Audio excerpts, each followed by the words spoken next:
sir, have you seen my grandpa recently?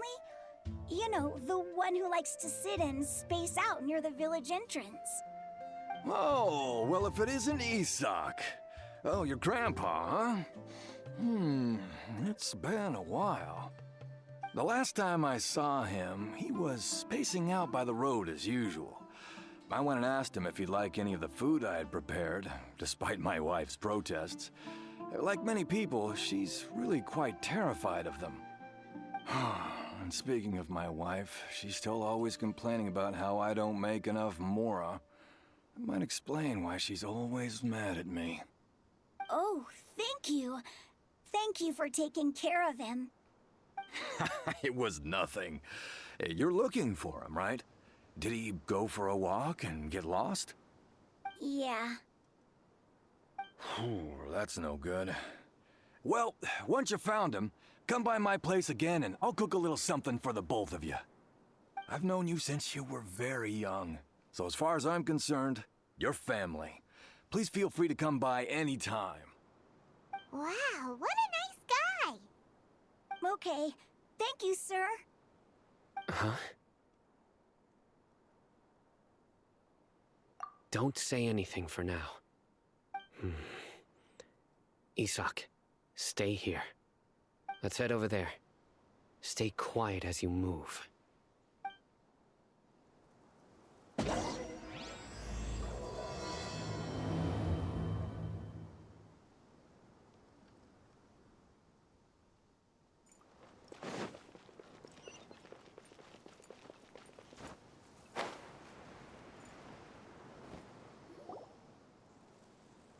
Listen, see if you can make out what they're saying. Have you heard? The mighty King Deshret, the sovereign of our faith, will soon return to this world. Yes, of course I have.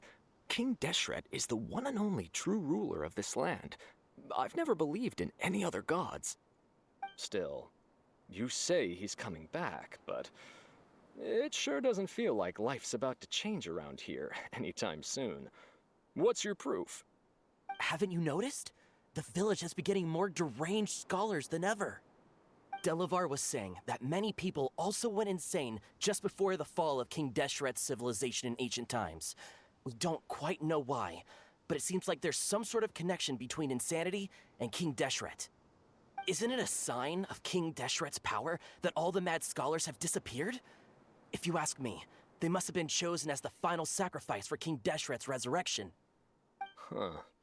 Now that you say it, that does make some sense. Does this mean our lives are finally going to take a turn for the better? Exactly. Those city folks will get what's coming to them. Now, repeat everything you've just said from the very beginning. Huh? Who are you? Where did you come from? My patience is running thin. You heard what I asked.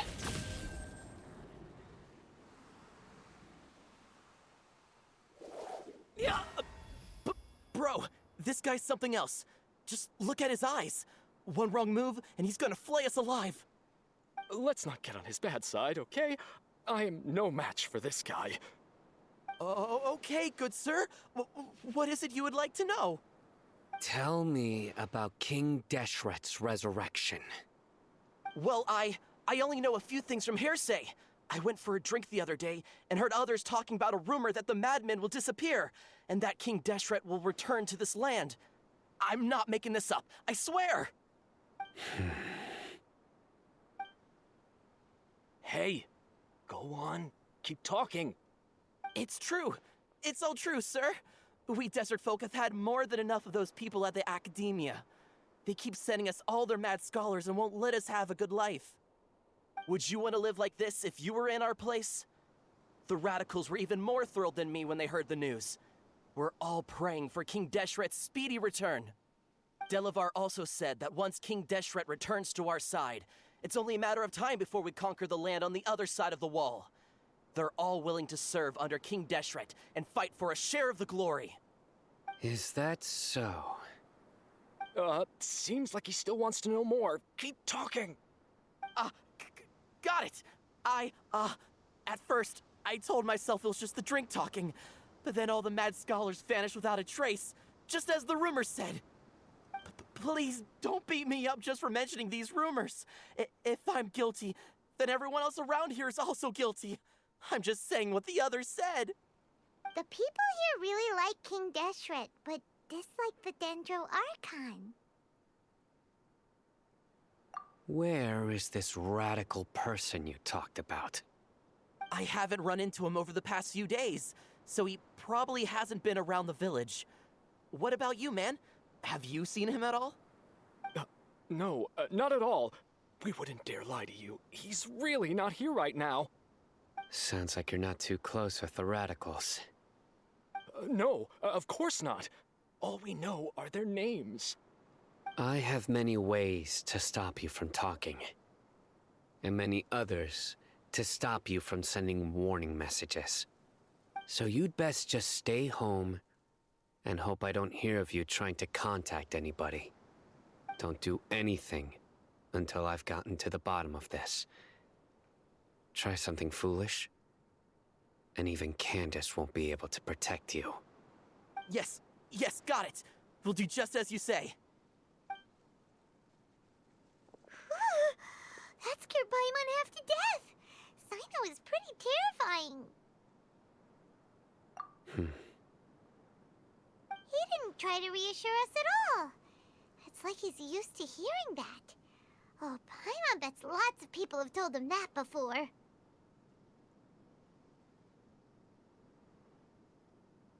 I heard that. Sorry. It's part of being a Matra. The rumor we heard just now seems like a strong lead, but we need to check a few more places.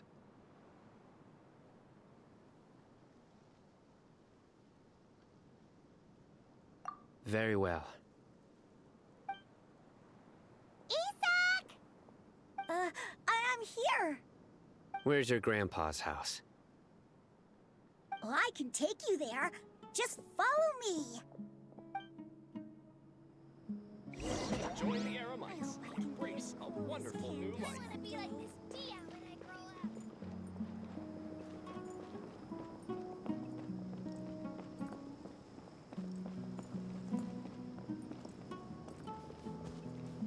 Grandpa, he likes to be alone. Sometimes he stares at the sky in a daze, and other times he just pokes at the ground with his fingers. Every now and then, he yells out at the top of his lungs, so a lot of people are really scared of him. But he's a good person, really. I know he is. I swear, he's just like my real grandpa.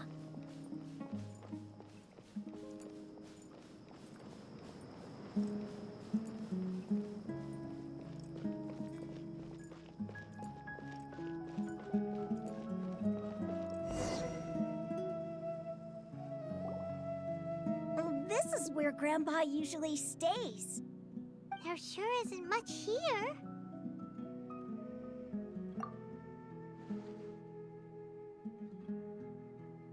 No. Incense? Please don't say it's the same one as before. But are you okay? Are you getting dizzy or need to lie down? There's a scent that you can sense, but I can't. A certain traveler here once passed out from that smell. Thankfully, Tighnari saved the day. And then he gave us a long lecture to explain all about how it worked. So, you know Tighnari. Huh? You know him too? Are you two friends? Yes. Now that I concentrate, I can also make out the scent of incense. Wait, surely Tighnari didn't lecture you too. No. No need. Did you first encounter this scent at Tighnari's house? In the forest. From a scholar.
What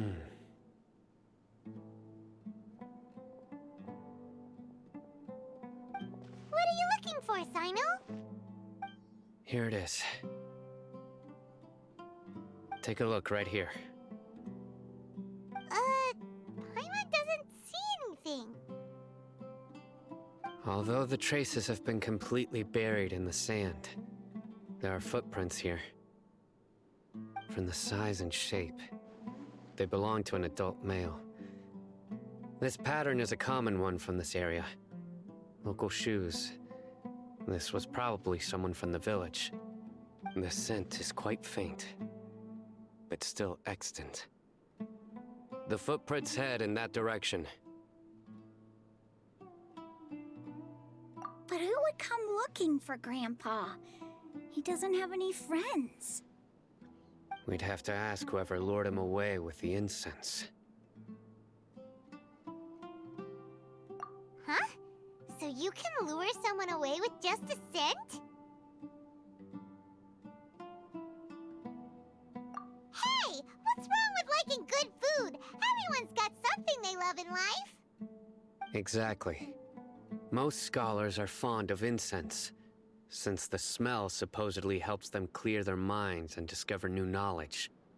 Even deep within the clutches of madness, they still yearn for their knowledge-seeking days, and will follow the scent whenever it presents itself. No, Grandpa. So, someone's taking advantage of their weakness? Huh. Still, why would anyone want to abduct all the scholars? Are the rumors really true?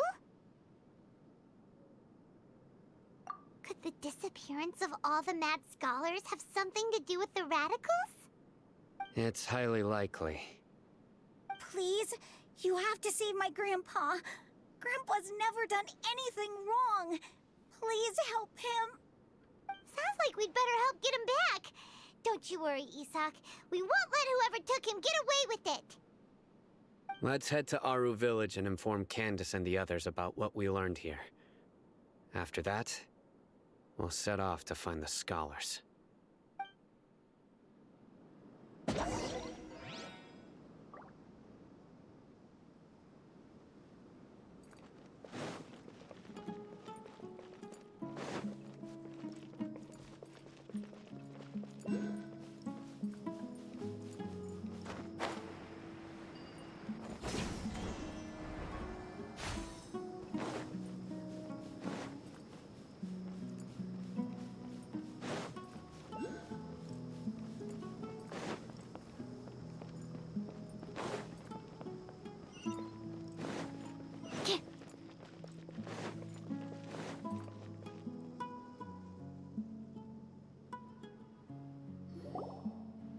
Right.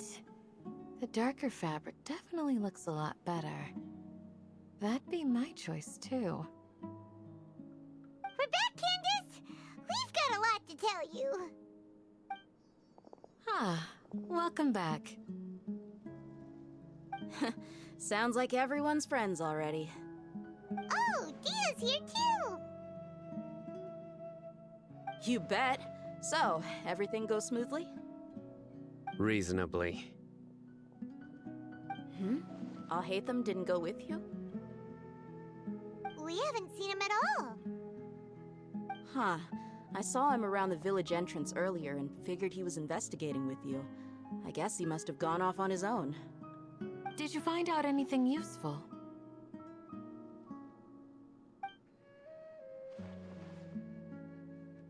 I see.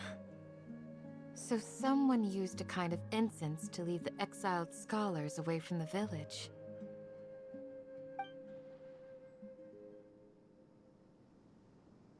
The resurrection of King Deshret? First I've heard of it. Far as I know, the kind of incense you just mentioned is only popular beyond the wall. Scholars are fond of it, but as you can see, there aren't many scholars still studying around these parts. No seller would be able to make a profit here. Not to mention, making incense is a labor-intensive process. You won't see anybody in the desert with the patience to make or sell something that requires that kind of effort. It seems someone from beyond the wall must have been supporting this. Makes sense. So what should we do then? Do we go back to the academia and search for leads there? If it was any other day, that would be your next logical step. But today, you've got me on your team, so you get an extra tip. Didn't you say that the villager got his news from the tavern? Well, I also like to drink at the tavern, so I know a thing or two about these radicals he mentioned. If Paimon remembers correctly, the leader of the radicals is some guy called Delavar. Ah, yeah. Delavar, the scar-riddled bandit, Enger, the wide-eyed butcher, and Jabari, the duck-tailed bearded crook. The whole lot of them are known around these parts.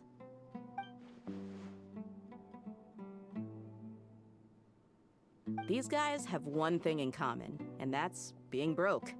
The rougher life gets, the more they want to believe in King Deshret. Way they see it, King Deshret's resurrection is their only chance at overthrowing the academia. Throwing all of Sumeru into chaos is the only way to change the way of life here in the desert. Anyway, that's my guess why they've chosen to become radicals. Tia! You're amazing! You really know this place inside and out!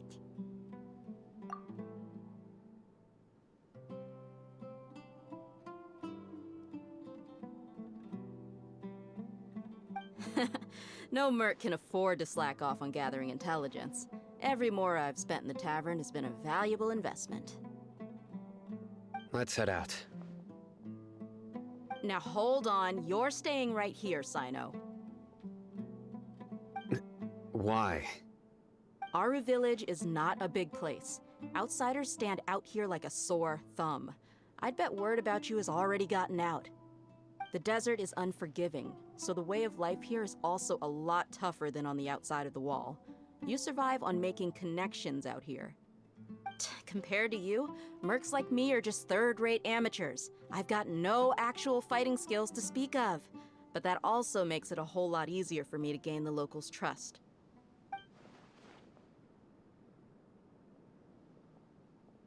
I need to go around and ask some questions, but it'll be difficult if you're with me.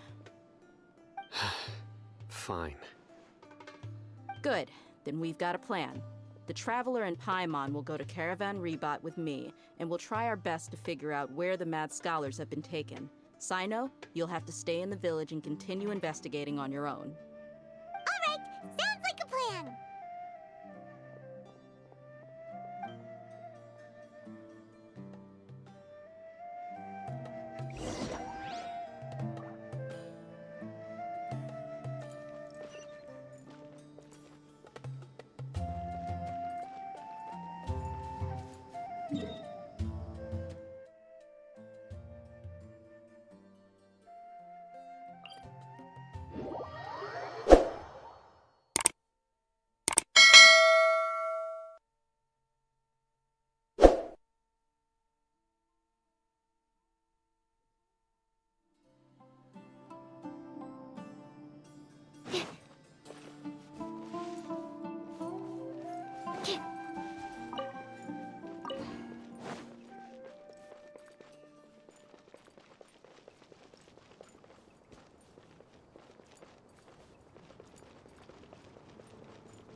Sounds like you're starting to get familiar with the area. Paimon's amazed every time we see the wall of Samiel. How can a wall this tall even exist? It's almost unreal. I know what you mean. I had the same question every time I walked this way when I was a kid. Also, why is this high wall here? And can a wall really block sandstorms? It was only after I grew up that I realized the wall of Samiel isn't just there to keep out the sandstorms. It serves a more important purpose, keeping out people like us. Sumeru is run by wise and mighty sages. To them, us desert dwellers are nothing but tools that can be used and discarded at their whim. We're cheap labor, like livestock, but easier to control. Nothing more. Even if a child from the desert got the chance to obtain an Akasha terminal, almost all their requests for knowledge would be denied. The academia believes we're underserving. Geniuses like Sataria are 1 in a million. The other children never get a single chance to try and rewrite their fate, even though the academia knows very well that we're humans, just as they are. That's terrible. I would tear down this wall with my own hands if I could. Hey, Dia. You're not thinking about doing anything scary, are you? No, not at all. This place just gets me thinking, that's all. Besides, we're here to procure information, aren't we? Yep, we gotta catch those. Shh. Caravan Rebot is crawling with people, so be careful what you say. We don't want anyone to find out what we're here for. Our mission started the moment we arrived here. Let's go check out the tavern. Maybe we'll find someone I know.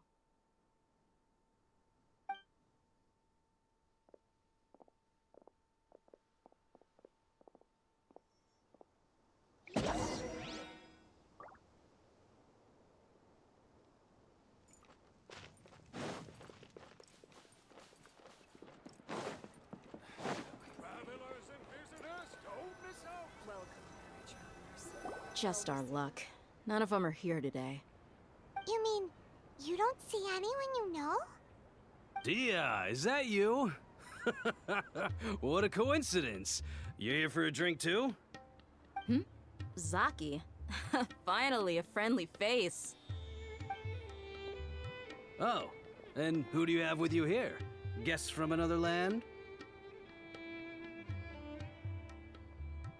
Hello, hello. I'm Zaki. Dia's, how would you put it? Drinking buddy? We've had drinks together a few times. You could say we go back a ways. Anyway, as far as my friends here, they aren't too shabby, are they? You rarely see any Outlanders so friendly and respectful nowadays. Absolutely. Much better than those people on the other side of the wall. So, Dia, are you looking for someone? Yeah. Have you seen Engur, Delavar, or Jabari recently? Of course I have. Matter of fact, we were all here drinking together just a few days ago. I've got a spice trading deal from another nation. I thought maybe Delavar and his friends might be interested. Know where I could find him? Ah, how thoughtful of you. Then I assume you also know that Delavar's been having a hard time making ends meet these days, so you came here to help him out? Hey, keep it down. Let's just say I prefer to keep this deal a secret. Y'all at Caravan Rebot are like family. If there's more to be made, why not do it together? Besides, Delavar and his friends have muscle. They'd be a good fit for escorting the goods. Yes, how considerate of you. Delavar's my friend too, so of course I can take you to him. Come with me.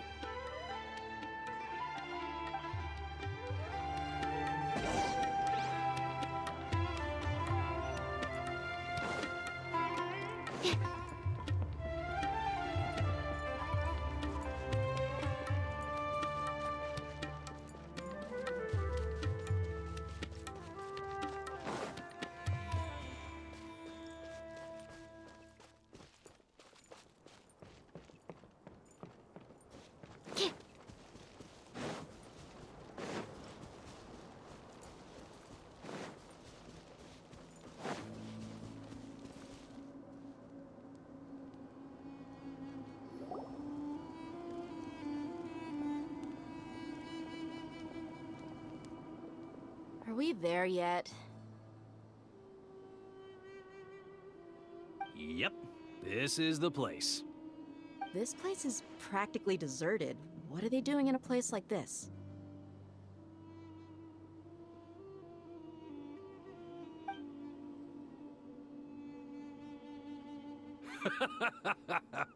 Why don't you take a guess? Go on, a wild stab in the dark. You're like lambs to the slaughter. It's an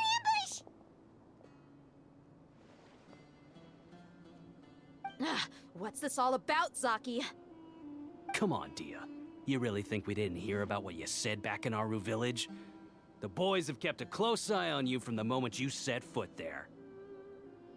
Not only do I know that you're looking for Delavar, I also know that you've teamed up with people from the Academia to look for the missing scholars.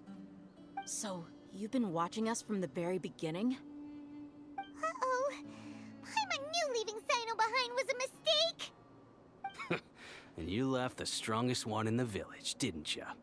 Who do you think you are? You really thought we'd fall for your little business deal nonsense? So you and Delavar have been partners all along.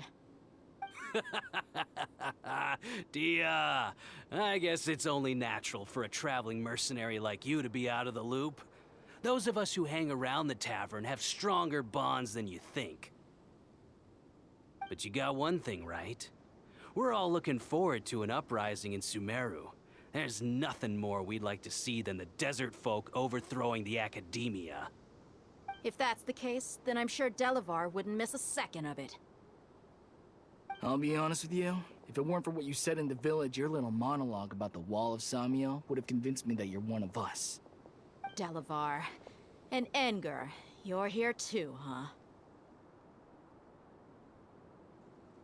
Long time no see, Miss Mercenary. You should have known the traitors are what us followers of King Deshret despise the most. Dia, I thought that you, a fellow desert dweller, would understand why King Deshret is greater than the Dendro Archon. Little did I know, you don't deserve to join us. Yeah, gee, what a missed opportunity. Adopting radical views and kidnapping innocent scholars, all because of some baseless rumors. Anything else I'm missing out on? See? There you have it.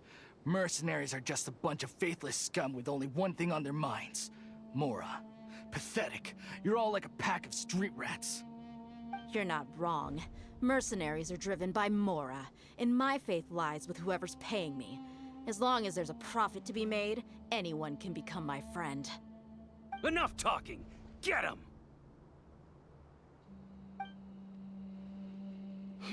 Just as I expected. Let's teach him a lesson, traveler.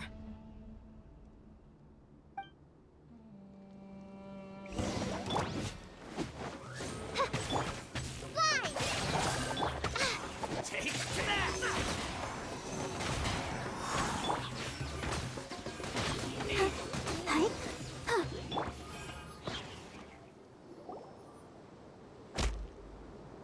Impossible! How could you? So, what do you think about your meticulous network now, Zaki? How did you say it? It's only natural for a traveling mercenary like me to be out of the loop. I'm guessing your informant told you that I'm just an incompetent merc with no real fighting skills, correct? I mean, that is what I said after all. And of course, you would believe everything he reported. The only thing you know about me is that I'm a mercenary, but you've never seen me in action. Even though you heard we went to handle monsters together, you believed that Candace was the only one doing all the real fighting.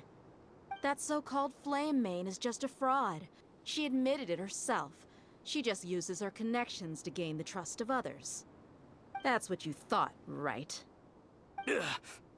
You lied in the village because you figured that we'd have people watching you.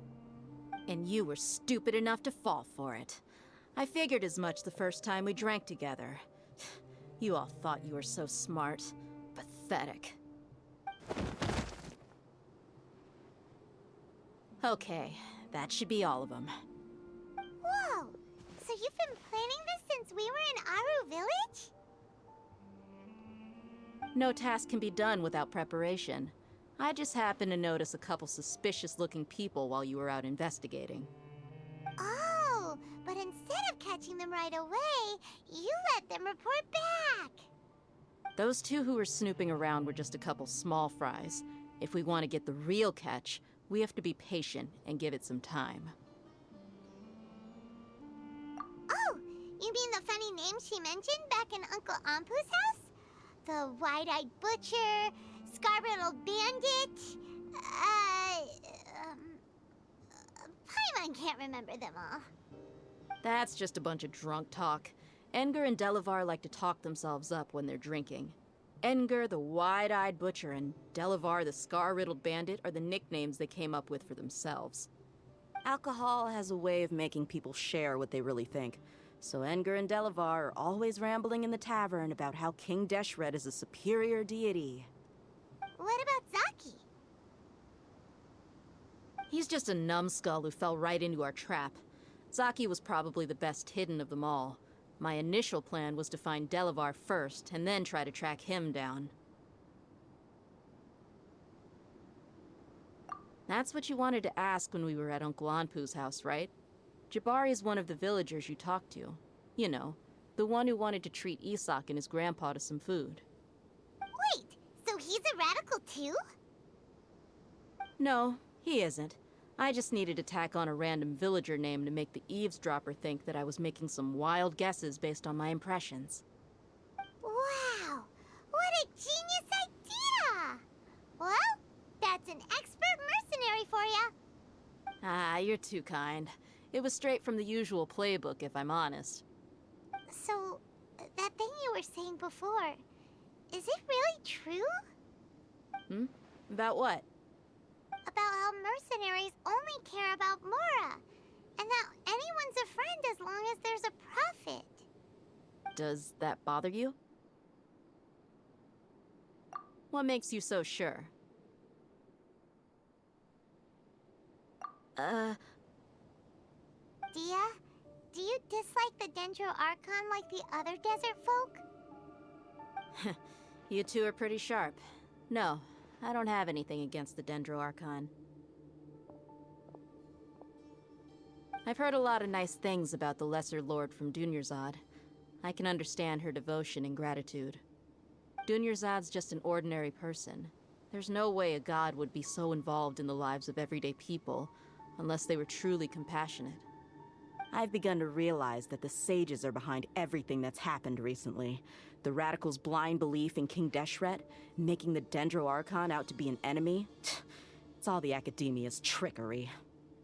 But I see through it all. And unlike them, I can never be hostile towards anyone who's never done anything wrong. Dia. Anyway, looks like we're done with business here. Traveler, lend me a hand. Let's tie him up and bring him to the village.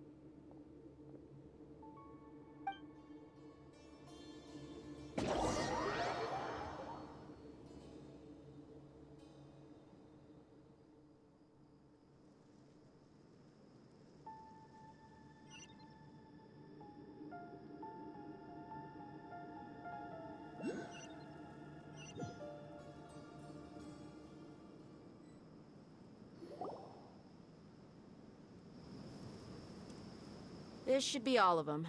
I'll let you take it from here. All right. I'll be in touch. Until then, please stand by. Candace, do you need any help? Candace will be okay on her own.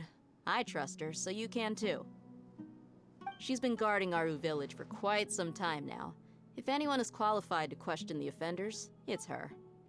While I'm questioning them, why don't you pass some time by exploring the area? I'll meet you back here tomorrow morning, Traveler. As for these idiots, let's just hope they live to see another day.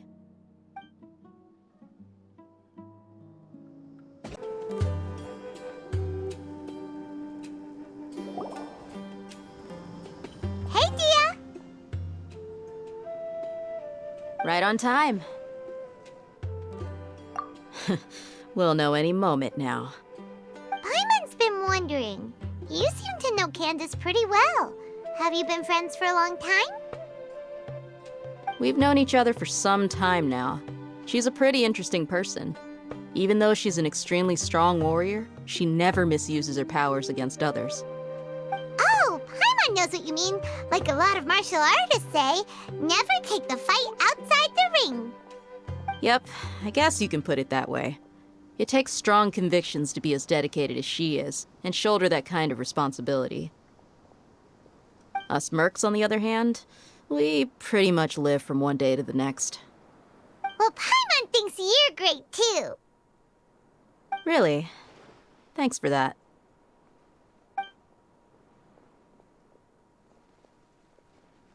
Oh, Sino's here, and he's pretty early too. Yes. I was here yesterday to help out a little. To help out? By doing what? Sharing some interrogation techniques. Oh, you mean you taught Candace some more persuasive methods? Right. Come on in, everyone. Come on, let's go inside.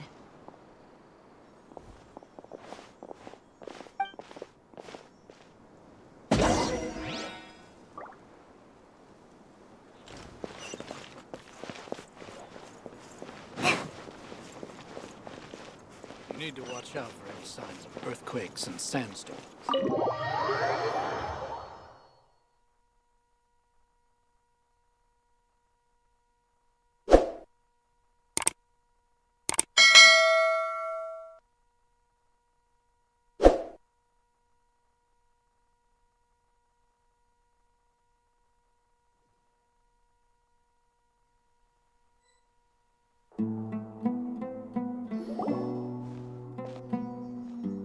Candace, where?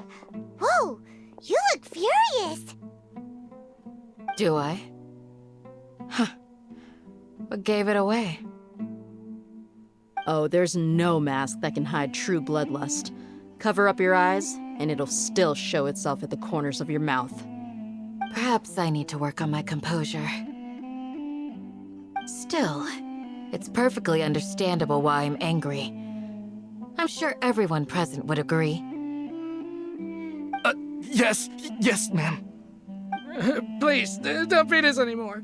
We're gonna die. Well, looks like Sino taught her well.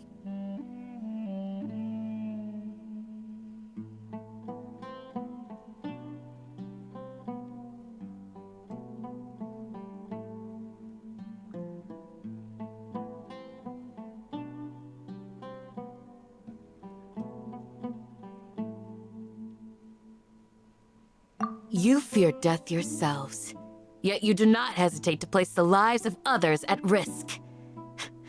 The absurdity is mind-boggling. The ones you call mad scholars are known to us as the Village Keepers. They are vital members of our community, and some even count them as family. You come here, to my village, and you treat my people as nothing more than stepping stones towards your goal.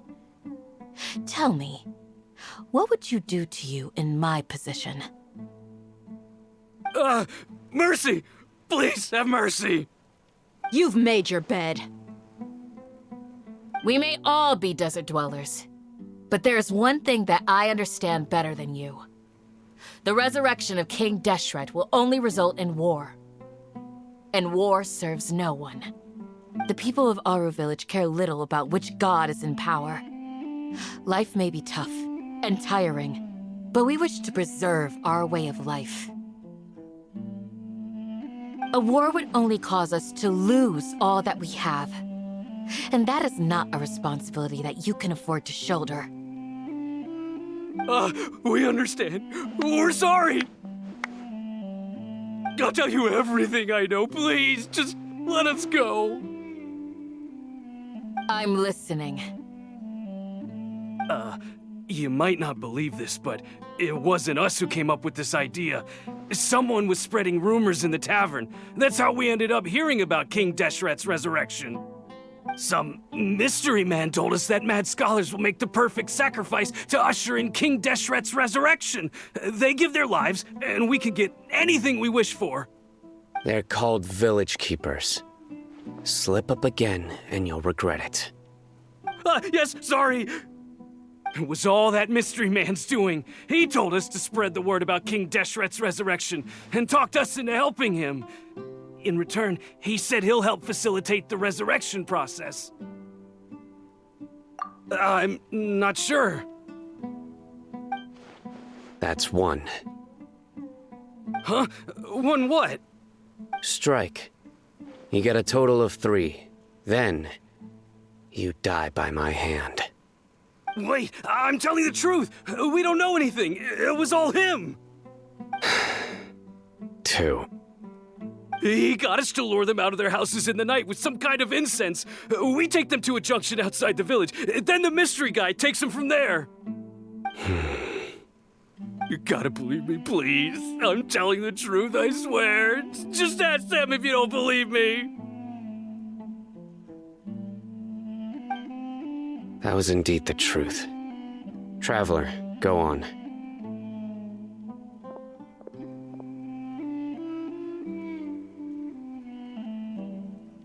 You have to believe me. If I knew that, I would have told you his name right away. I'm not risking another beating to keep his secrets. No way. That guy, he wears a cloak, and he's always careful to cover his face. He calls himself King Deshret's envoy. I believe I may know what's going on. Uncle Anpu? What do you mean?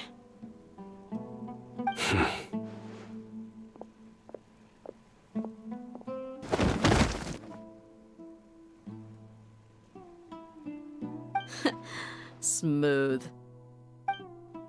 Okay, speak. If my suspicions are correct, this mystery man they speak of could be from the Academia. Some time ago, people from the Academia attempted to take the village keepers away. I refused, insisting that they are part of our community. It strikes me now that this secretive character shares the same goal they had.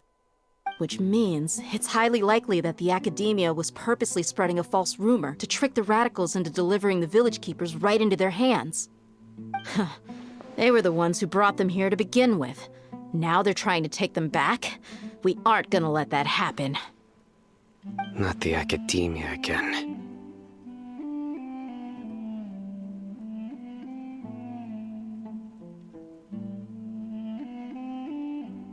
Just as I thought. But what could they want with the village keepers? People are nothing but tools in the eyes of the Academia. A change in their plans likely means they found another way to exploit the scholars. Regardless, our top priority now is locating the village keepers. You're right. Isak is still waiting for news on his grandpa. Time to go. Let's leave the village and try to track them down. Yes. Pack up and get ready to leave. You got it. Candace, I'll let you deal with the radicals. Leave everything outside the village to us. All right. Let's meet back here once everyone's ready.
Let's get some food in us and then we'll... Whoa! Where did you come from?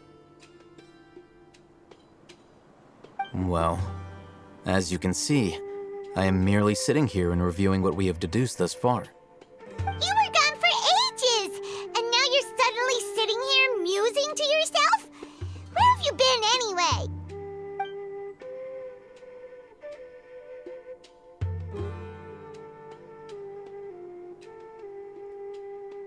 Hey, what's with the silence? You never think things through before asking questions. I'm giving you some time to make up for that. Paimon's so mad! Paimon's gonna give you an ugly nickname!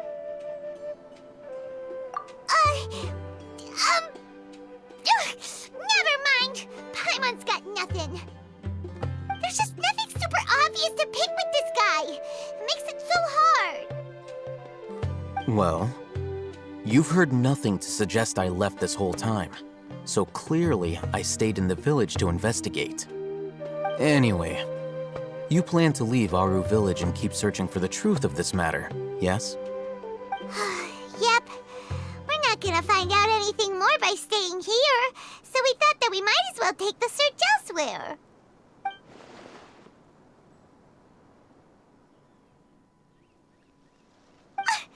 Enough with the silent treatment! No.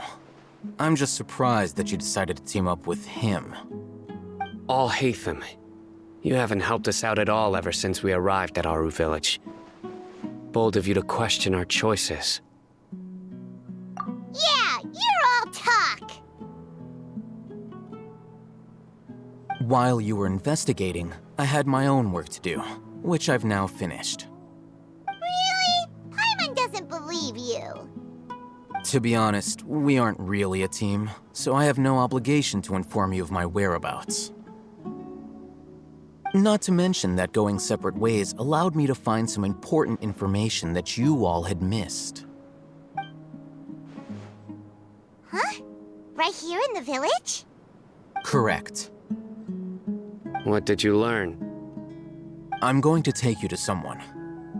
But before that, you need to understand where she's coming from. What does that mean?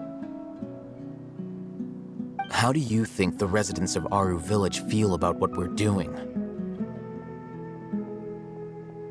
In other words, do you truly believe every single word the villagers tell us? You mean some of them lied to us? Hiding the truth does not necessarily equate to lying. Again, these people have their reasons. Remember what Gandis said? Most people in Aru village don't necessarily care which deity is in charge of Sumeru. That's because whether King Deshret or the Dendro Archon has power is of little significance to them. By contrast, the perils of their daily lives are ever-present concerns. They won't simply share everything they know with you without good reason. That's why you believed there was no further information to be found in this village.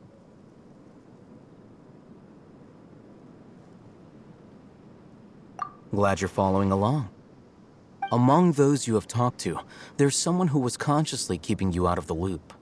In fact, she's been observing your every move since you arrived. The reason being, to someone who only wants to live their life in peace, any external factors introduce unpredictability into the equation. Those eyes. Those fierce eyes. You look like a real fighter. Don't change the subject. It's quite obvious that she's intimidated by Sino's authority and strength. Right. You were asking about the the mad scholars. She corrected herself mid-sentence because she's aware that there are King Deshret fanatics in the village. If she sounds too friendly towards the village keepers, she could easily make herself the radicals' next target. I think it's been a few days since I last saw them. I usually go to bed pretty early, so I'm not too familiar with what goes on at night. Remember? She made a point of denying her involvement in anything that occurs at night. But honestly, I feel quite sympathetic towards them. Even though they act a little strange, they've helped me in the past. If it weren't for them, my house would have collapsed long ago. After speaking to the village chief, it became clear that the village keepers had protected Aru village at night. In other words, the young miss was very much awake during that time. Then why would she lie? By getting involved with an outsider, she risks drawing unwanted attention to herself. As for why she might be so wary about all this, maybe you should ask her. I'll pass on this one. You said that she is afraid of me. If so, it's best if I stay out of this. We're on it!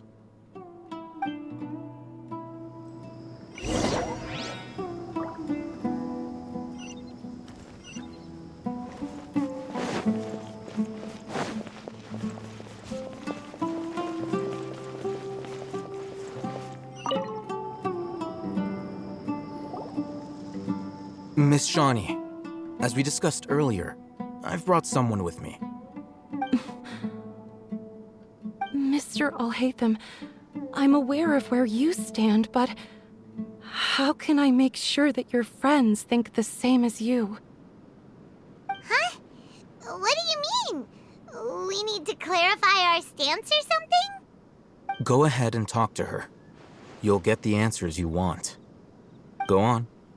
Earn her trust. Is it really that simple? May I call you Traveler? Hi, Traveler. I want to ask you something. Do you think the resurrection of King Deshret can truly change Sumeru for the better? Why's that? That's very similar to what Miss Candace says. I know you two are friends. That's why I'm willing to talk to you, even though I do have some reservations. Before, I wouldn't even have the courage to ask something like this. Traveler, do you believe our lives will get better?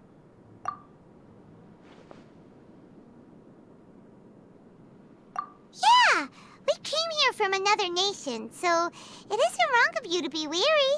And we aren't really residents of any one nation. But even so, we've met lots of people from different places, and we've always fought for what we believed in. We have friends in Sumeru, and we want to help them. That's why we decided to stay here for a while.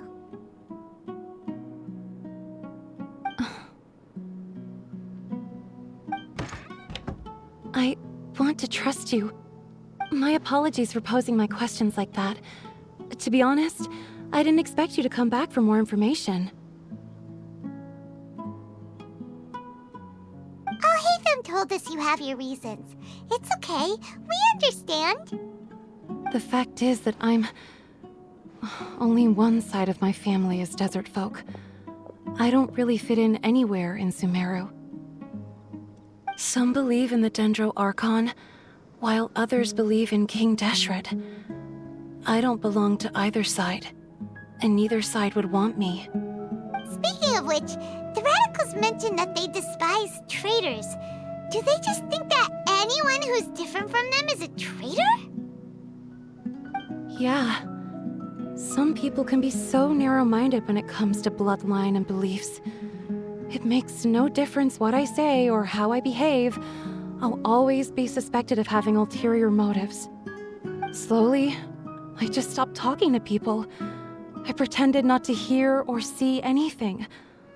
All I want is to live my life in peace. And then it happened. The village keepers who had helped me disappeared with no explanation, and I didn't dare breathe a word about it to anyone. Until now. You can tell them. I'm sure he'll keep your secret. All right. I'll tell you what I told Alhaitham. I actually have a sharper sense of hearing than most. Sometimes, I hear strange crying sounds in the night. There are ghosts? Perhaps. I'm not sure. It's faint, but it's definitely the sound of crying. It comes from far away in the distance, and always carries very raw emotion. It used to be louder and more frequent, but ever since you arrived in the village, it doesn't seem to happen as often, and when it does, it's much quieter. I have to focus really hard to make it out. I confirmed this with the guards on night duty. They also have someone with a good ear, and he's heard similar sounds at night. But, because we're in the middle of a desert, he would rather believe that they are the cries of beasts than ghosts. There's really nothing around these parts, except for an old hospital not far from the village. I think they used to use it for treating eleazar, but it's been abandoned for years. Yeah, let's go!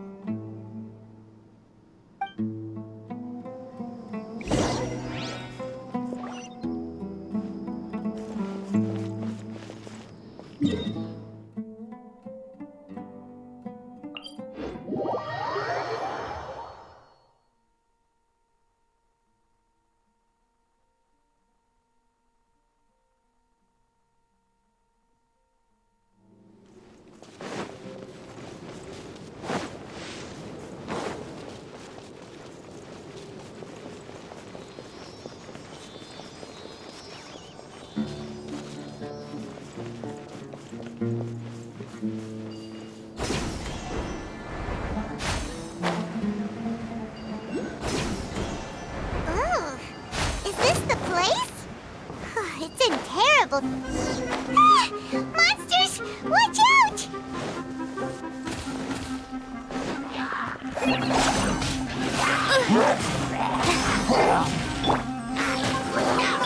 Animal test 6308. Absorption test. Wings of darkness. Come. Emma, help!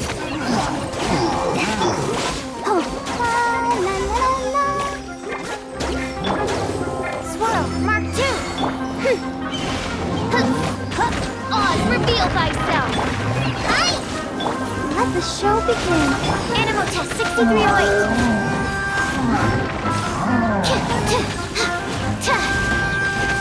Stand clear. Midnight Phantasmagorian. They were easier to deal with than Paimon had expected. Super strong bandits? Or monsters taller than buildings dropping out of the sky? Or, something like that. He looks super serious. We gotta stay on our A game too. This is the one.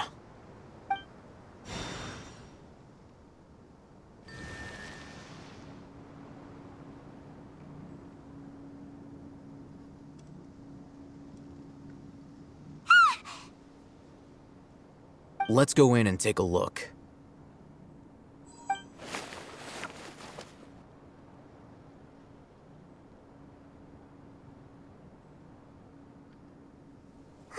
Hey, Hatham, we haven't found squat.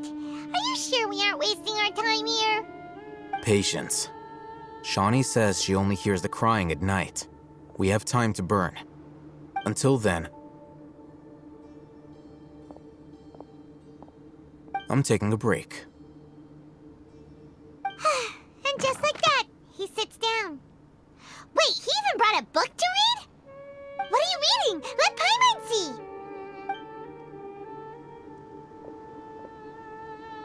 Okay, sure.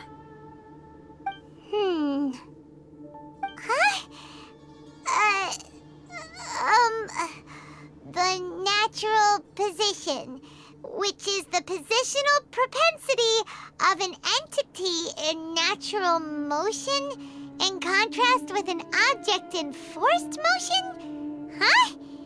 When free from external influences, every entity displays the tendency to follow its natural trajectory?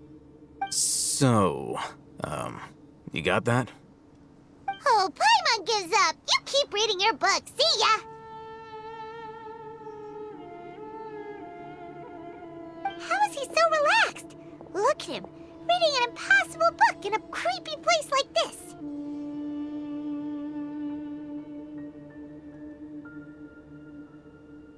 Hey, what good is that gonna do for you? You're acting like one of those annoying grown-ups who go around nagging people to focus on their studies. Hey, what gives? Shouldn't you be the one providing for Paimon? Oh, right. Okay then. Thank you for working so hard and earning so much more. If it weren't for you, Paimon would probably still be floating around in the ocean somewhere. Thank you.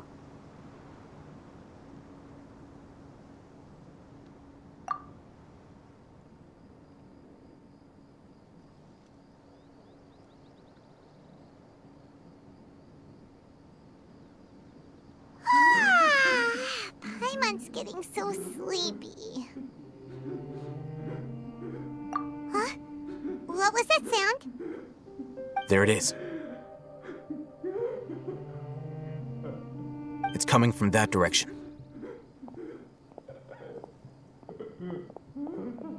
Is the sound coming from here? Huh. Paimon's not seeing anything.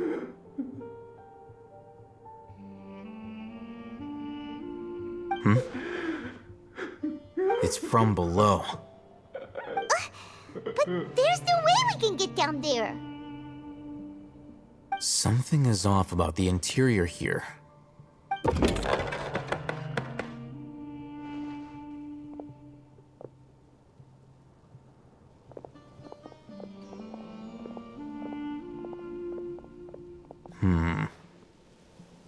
As I thought, there's a hidden structure. Wow. It's like they tucked another hospital into this one. Oh, it looks like there are other mechanisms around here. Let's keep exploring.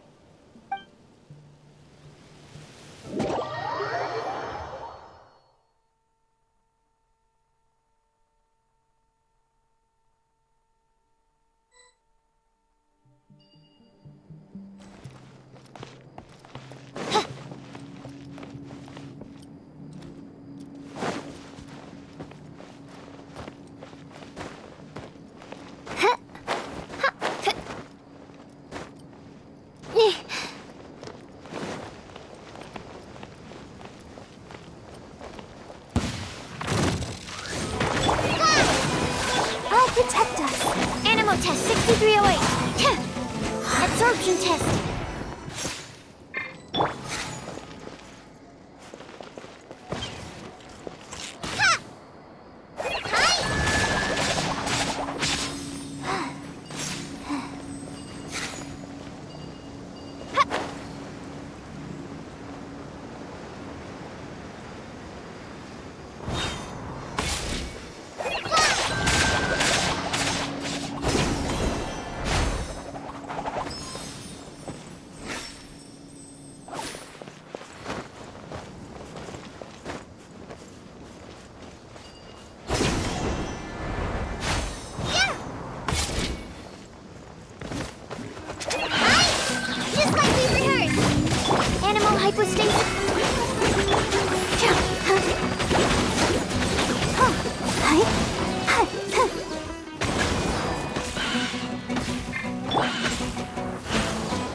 without alarming him.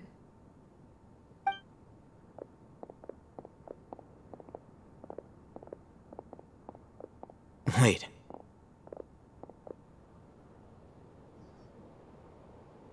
You're...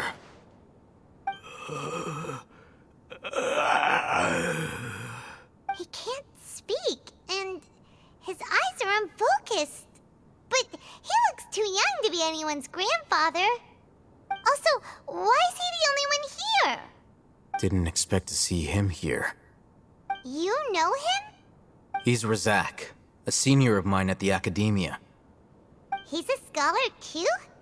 Is he the kind that holes up in a forest and mumbles stuff about training? No. And that's the problem. Razak was never involved in any of those things. He never trained in the forest, let alone reach Satyavada life. Leaving that question aside for the moment, him being here alone means that we might be too late. Looks like they've already taken everyone away. For whatever reason, they left Razak here. Perhaps they simply didn't have time to come back for him. There are drag marks on the ground. They're clearer by the doorway. Someone was forcefully drawing a cart that was loaded with something heavy. Loaded with people? That is one possibility. It looks like they were in a hurry, as if they were afraid of being caught. In their haste, they failed to notice Razak hiding in a corner.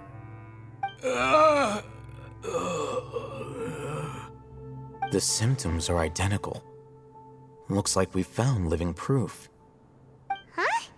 Why do you say that? Allow me to jog your memory. Recall your time at Port Ormos.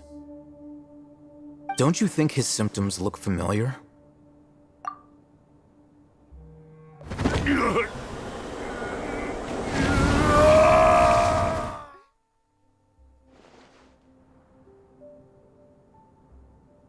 Oh, now that you mention it, they're acting the same way.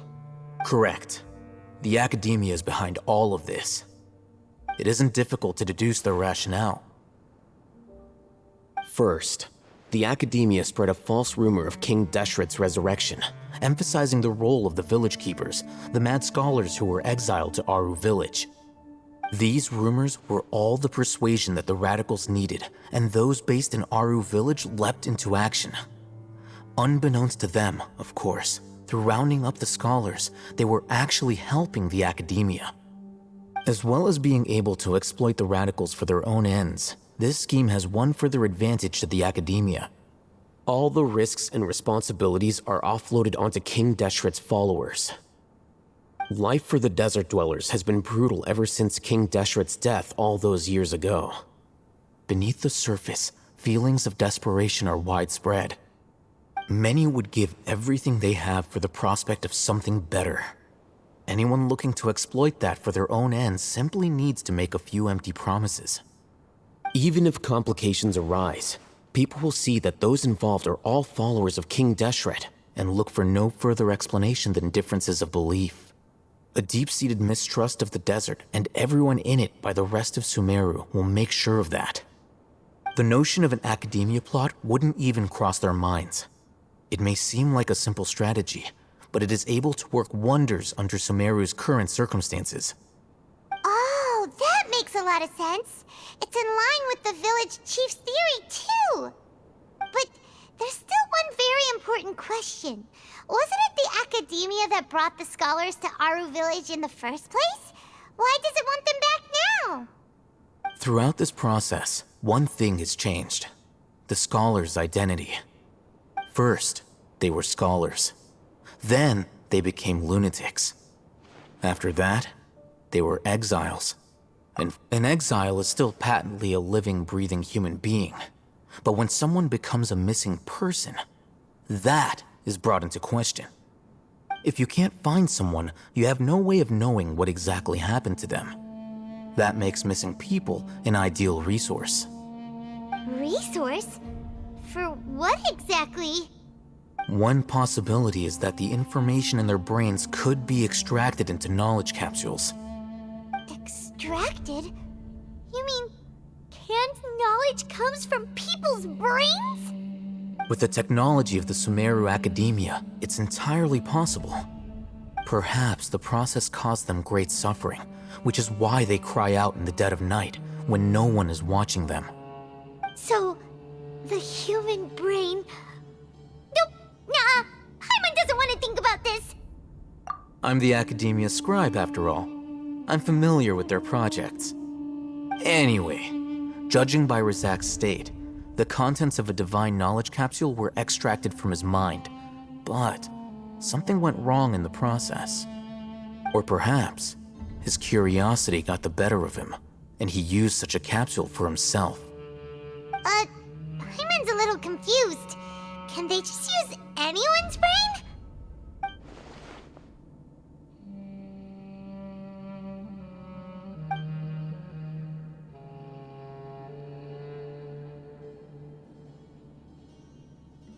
The look on your face tells me you've realized the answer.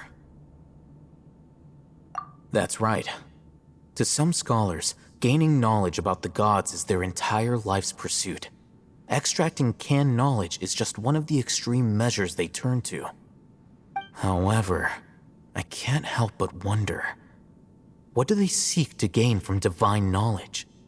The Academia is going out of their way to look for forbidden knowledge, but what is their ultimate goal?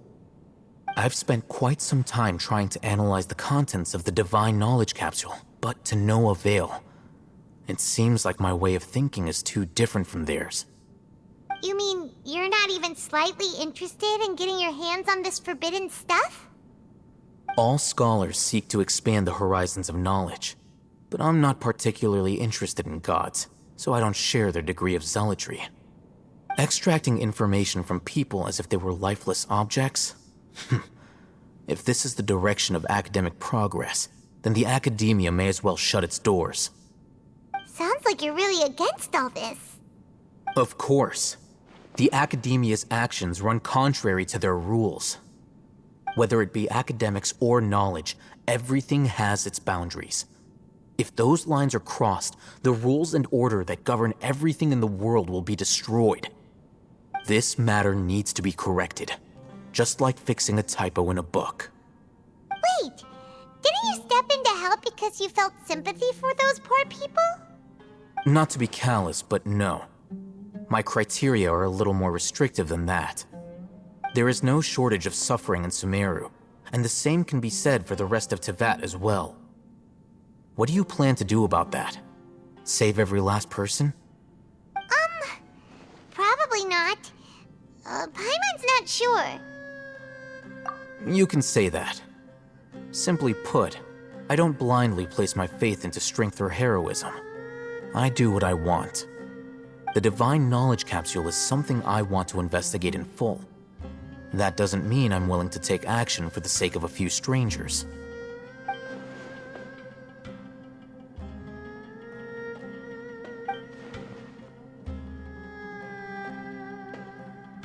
Paimon's been wanting to say this for a while.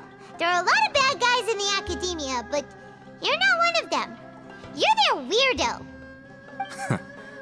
You're probably right. Though I must say, I quite enjoy this feeling of being the odd one out. Uniqueness is also an asset, is it not? Wow, that's a great way to think about it. Paimon's really impressed. If only Miss Shani had a similar mindset, her life would definitely be a lot easier. I'm just a more likable person than her in general. There's nothing more to it than that.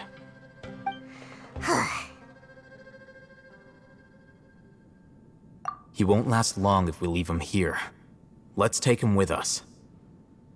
We'll work out our next step after we return to Aru Village.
You must be tired. You should rest and take some water. What's the situation? Who's this? Unfortunately, somebody who's too young to take on the role of Isak's grandfather. Nevertheless, he's one of the people we're trying to find.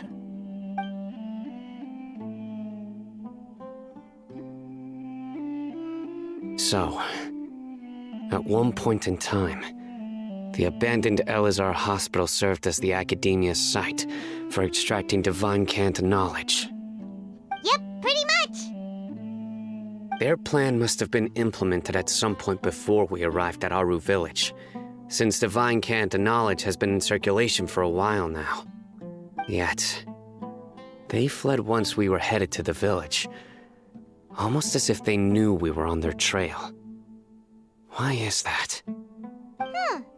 Yeah, why is that? We may have a mole in our midst. One of us could be secretly revealing our whereabouts to the Academia. Huh? Are our friendships that shallow? Looks like none of you have realized wherein lies the issue. Sino, you're the reason why they can predict our movements. Wait, what's that supposed to mean? Choose your next words very carefully. It is simply a logical inference. I have my reasons. So what you're saying is, Sino's the mole. Interesting. And here I thought you were the most suspicious one, Alhaitham, since you were always acting alone. I know. You have a point, but I realized something as we were returning from the hospital. Sino isn't like any of us. What are you trying to say? Do you still remember who you are, General Mahamatra? As a Matra, you are no doubt privy to certain kinds of information. Before you can take action against someone, you are required to have all the facts available, including the less than savory details. Simply put, the Academia has traditionally allowed you access to a wealth of sensitive information. Knowing their modus operandi, wouldn't you expect them to take precautions against you? If you want to raise a vicious wolf, you need to make sure that you can avoid its bite. The Academia is monitoring me? It's not that simple. The Academia has eyes all over Sumeru, but they have a special protocol for dealing with you. Every so often comes a Nyagarbaha Day. On this day, the Academia enters new information into the Akasha through knowledge capsules. I remember seeing a thick notebook next to the control panel once. Its contents were all about the General Mahamatra, his activities throughout the day, preferred methods of enacting judgment, everything. You're saying that the Academia entered my information into the Akasha too? But what's the point in doing that? My actions aren't important enough to be added into the Akasha. The Akasha is capable of computation. The Akasha's algorithms are entirely capable of predicting your movements using the data entered. When you would depart, the route you would follow, your destination. It knew all of this. It predicted my every move. The Academia has been watching you longer than you think. However, the fact that you resigned is proof that their suspicions were well-founded. So that's how it is. Sino adheres to his principles so strongly that he's actually a thorn in their side. Tenacity of will and steadfast faith are worthless to the Academia. They need scholars who are easily pliable and mindlessly go after anything they can profit from. Sino, don't take it to heart. This just proves how much of a trustworthy ally you are. They escaped because of me. Don't blame yourself. It's not like any of us would have known. I have an idea. If they predicted my movements, then I might be able to guess where they went. Whoa, you bounced back fast. There is always an opportunity for safety after danger passes.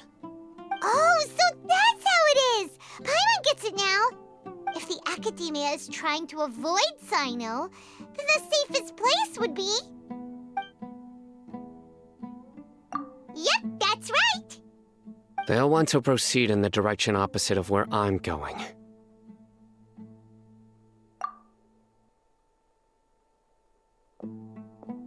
I must go.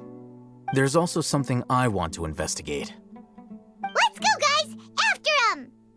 Please, wait! I want to go too! You want to go too? If so, you have to promise you'll stay safe.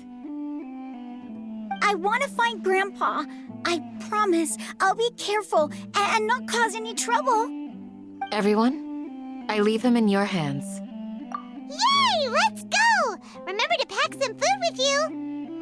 Paimon feels like we're missing someone, though.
We go from here?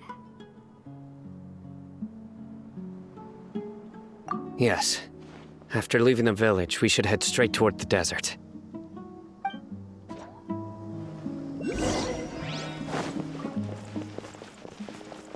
I know the desert like the back of my hand. Is that because you play here a lot? Yep. One time, Grandpa almost got lost in the desert, but I was the one who brought him back.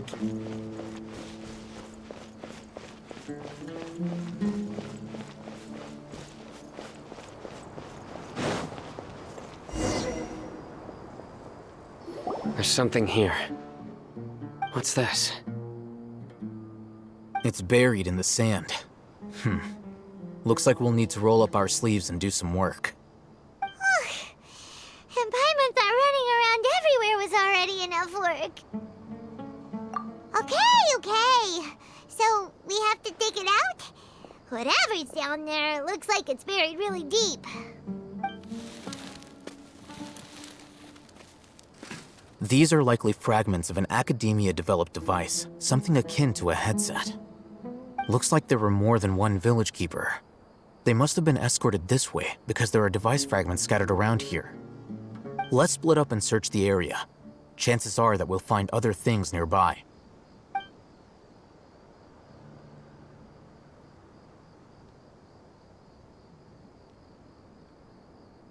Is this what we're searching for? It looks kind of scary. This is definitely a device used to extract divine knowledge. How did it end up buried in the sand? That can't have been part of the plan. They must have been attacked along the way. Wait, what? Grandpa, I hope you're okay. Don't worry, your grandpa's gonna be fine. Razak didn't display any signs of starvation or dehydration, which means that they left fairly recently. We should be able to catch up. One more thing. Given that the device had been entirely covered by sand, I believe the attack must have happened prior to the sandstorm. Let's keep going. They can't have gone far.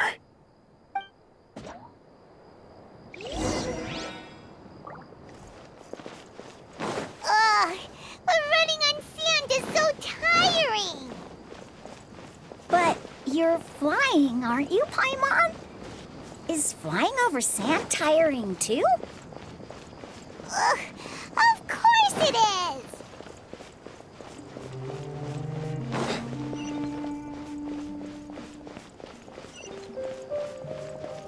Voices, over there. It sounds like an argument. Don't get any closer. They'll notice us. Dia's talking with the Eremites? Very interesting. Let's listen in. If you had informed me sooner, there'd be plenty of room for us to... You're one of us. We would never lie. Scholars. You don't know as much as I do. Need me to... I knew it. That's our Dia. Dia? Why would you... Dia! Hey, what are you doing? Huh? Didn't you say you'd help me find Grandpa? Why are you on their side? Well, look who's here. Ain't that something? This complicates things. You've betrayed Aru village? So, this is the great General Mahamatra. Dear, you'd be better off as my assistant than hanging around with this motley crew. Seen for yourself. I have the means and methods, and my ideals are far more admirable than theirs. I'm not the type that's easily swayed, Raman. You of all people should know that. Wait, what's going on, Dia? Whose side are you on here? Shut it, Paimon. It doesn't matter. Whichever side you pick, nothing can deter us from the grand mission of resurrecting King Deshret. Once our Lord of Old returns to this land, we will have a new beginning. Face the facts, Raman. It's not gonna happen. You should understand that more than anyone. Have all your years as a merc taught you nothing about placing hopes in a ruler? I'm a desert dweller and a proud follower of King Deshret. Whether I live by the edge of the sword or in peaceful comfort, my soul will always carry this conviction. It's not too late yet. The village mad scholars aren't gonna bring King Deshret back to life. You don't understand, my dear lady. Pursuing our faith is our purpose in life. Even if the chance of success is 1 in a million, we must be willing to give everything we have. Even if it'll expose you to the academia? Even if they end up disbanding the Eremites? Your Eremites, which you've worked so hard for all these years? Yes. We've waited a long time for this day to come. The sun and the moon no longer shine here. All you see now is cracks in this desiccated land. But fate has finally dealt me a hand to play against the Academia. With these scholars in our custody, we'll stomp the Academia's forces and fight our way beyond the wall of Samiel. Ridiculous. Think about it. The Academia controls the entirety of Sumeru. Your powers are negligible in comparison. If you still don't believe me, then try asking these 2 men. They're also against the Academia, but neither of them are as arrogant as you are. They look more like pawns of the Academia to me.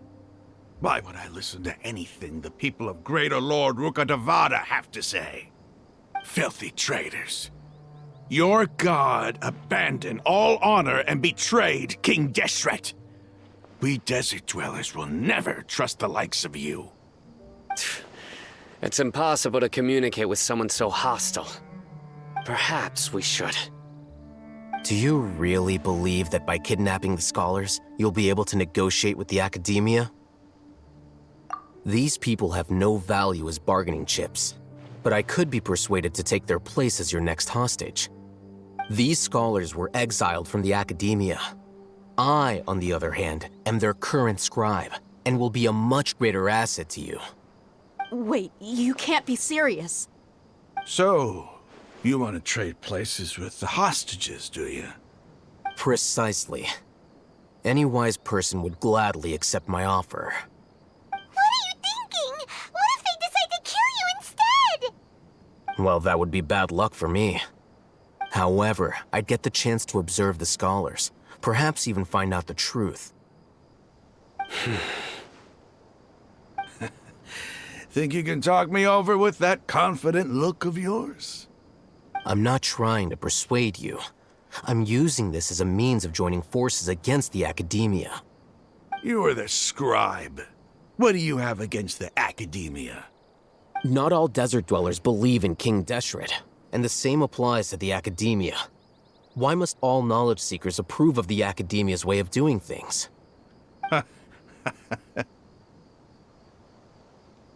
You academia scum. Every last one of you is nothing but a hypocrite, just like everyone else on the other side of that wall. I've made myself clear enough. I won't listen to another word from the Dendro Archon's people. Not so fast. I'll hate them. Do you stand by everything you just said? I never make empty promises. You know you're making a dangerous decision, right? I do. Good. Rahman, hear me out. These people are my friends. Maybe you can't take the followers of the Dendro Archon at their word, but what about me? Do you trust me? We've known each other for years.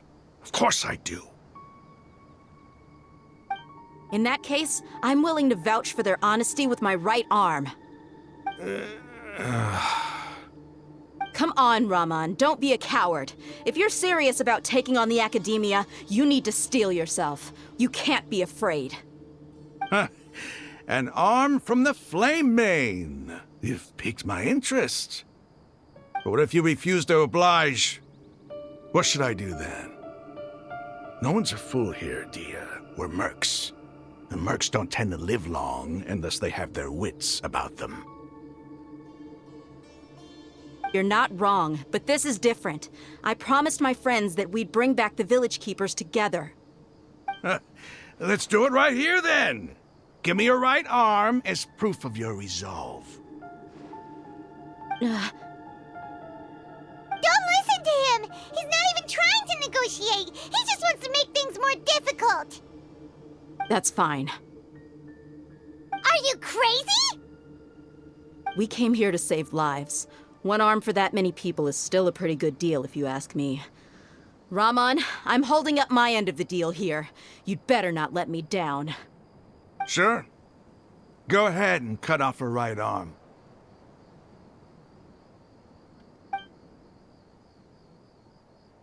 No! Dia! What are you gonna do? Think of something! You don't have to go this far. That's not for you to decide. Do it! Dia!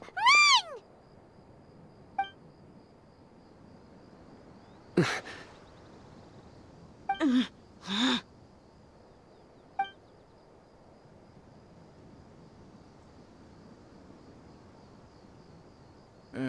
Stop! What's wrong? Can't do it? Flame Mane, you and I are both desert folk. Cutting off your arm is no different than cutting off my own fingers. Where's the sense in cutting my own kin to pieces? You've shown me that you're serious. Go on now, take your friends and leave. Meet me in the desert at noon tomorrow.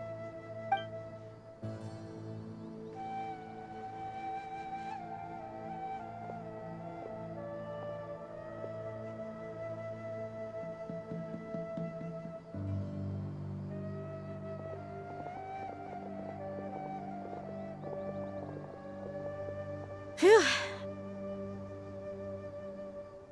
I was really counting on him not going through with it. Dia! That crazy! Have you all lost your minds? What if he'd actually cut your arm off? Then I just have to hold my claymore with my left arm.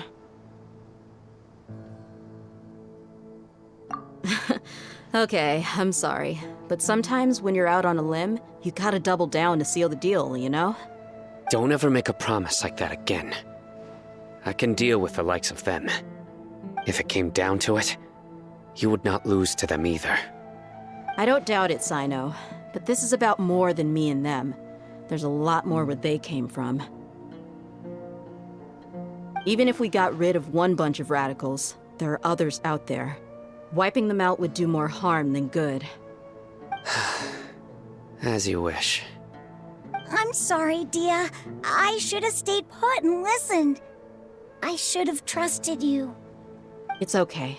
I promised you I'd help find your grandpa, so I'll do whatever it takes. Whatever it takes? You just might be scholar material. Huh? Are you serious? The Eremites once said that I was a lunatic. Perhaps a little madness is essential to be successful in research. Why does it feel like he's using his praise for me as an excuse to brag about himself? Okay, let's get moving. We should head back to the village and rest up. Today was just a trial run. Noon tomorrow is gonna be the hard part.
You're all here so early.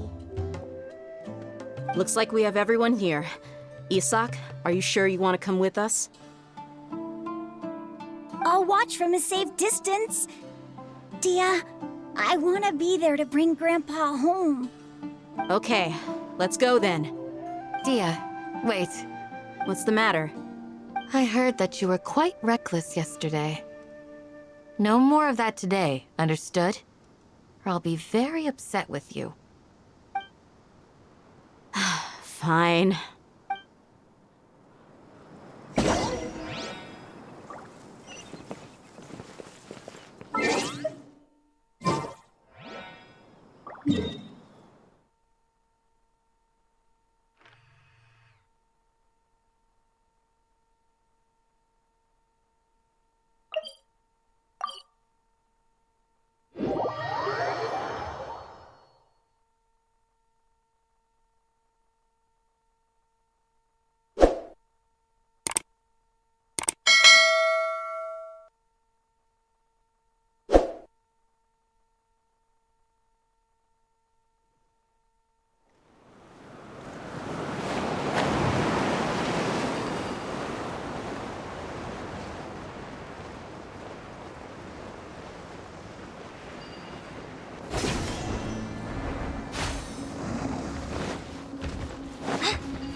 They got here before us.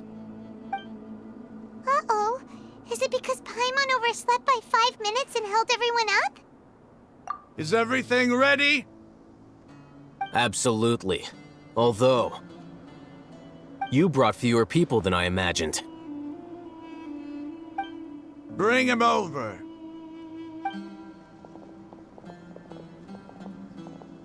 Grandpa! Why is there only one of them? Rahman, I've always thought of you as a man of his word. What's this about? It's a one-for-one exchange. Sounds fair, don't you think? And let me put it this way. Agreeing to any kind of deal with the Dendro Archon's people is already a huge compromise on my part. Don't you think you've asked enough?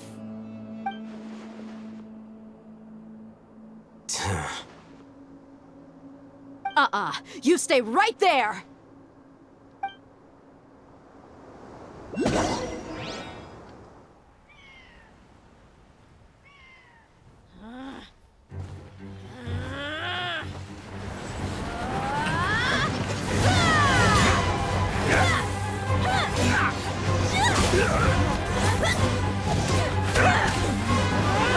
Playmate! What do you think you're doing? Grandpa! Don't you see this blade here? You coward! Why are your hands shaking? Wait a second! It's a earthquake! Grandpa!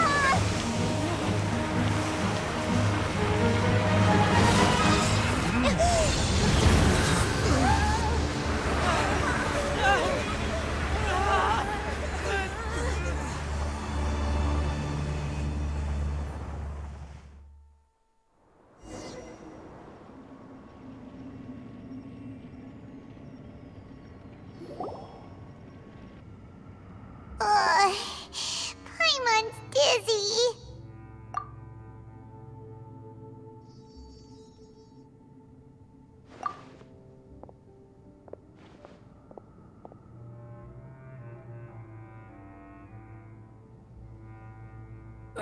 This day's going just great. What a nuisance. The sand dune collapsed. I saw an energy field. The village keeper protected us. It glowed green with dendro. Just like you said, it may well have been the remains of Lesser Lord Kusanali's power inside the scholar's body. The Dendro Archon. The present one. Grandpa? Grandpa? Oh no, he's getting confused again. Hey, look around you. Did there used to be a temple here?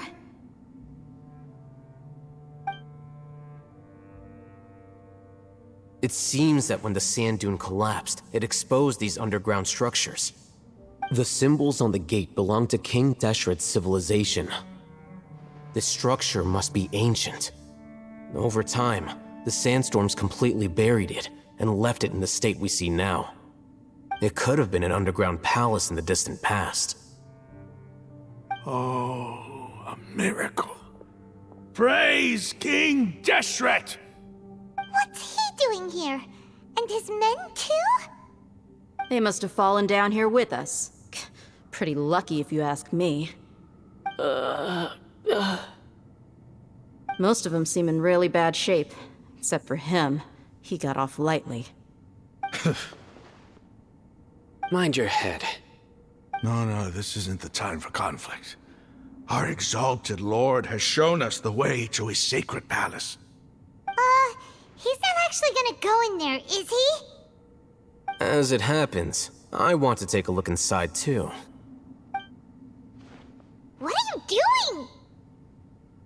Don't you think it's curious? 1 minute, Lesser Lord Kusanali's power protects us from harm, and the next, remnants of King Deshret's civilization appear. 2 major deities are vying to showcase their power to us. It would be a shame not to witness them both. Paimon thought you weren't interested in gods. Indeed. In my view, gods are just a higher form of living being, or creature, you could say.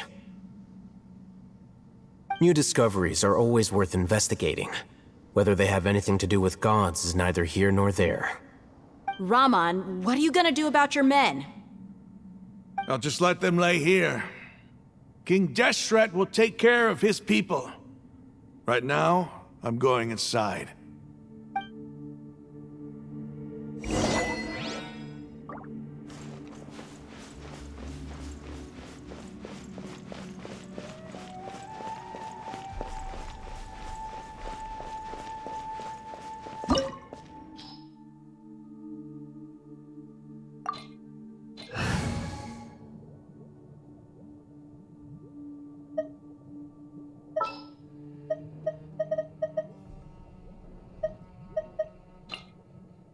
Gonna be epic.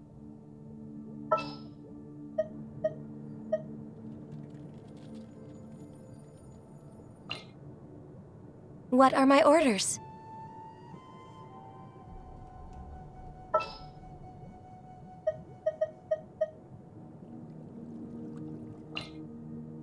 All is accounted for. Let's move out.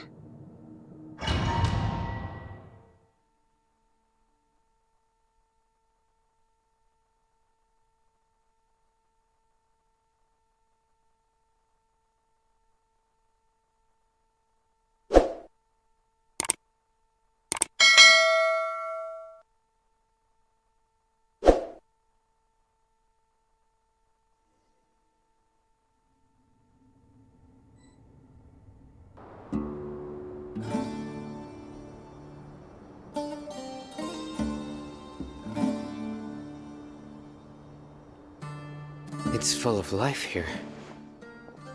This defies comprehension.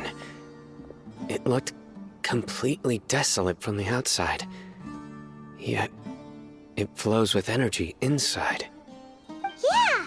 And there's so many plants. It's so pretty! Sir Rahman. Huh? Me? Do you see another Rahman here? Are you mocking me? What do you mean? Interpret it however you want. But there's something I'd like to draw your attention to. While this structure is clearly left over from King Deshret's civilization, the energy that flows in here is that of the Dendro Archon. Whatever you say. It's not like I have a vision. There's nothing to be angry about. Think of this as an academic journey. It does seem kind of strange. If that's true, then we might have to explore this whole area to find an explanation.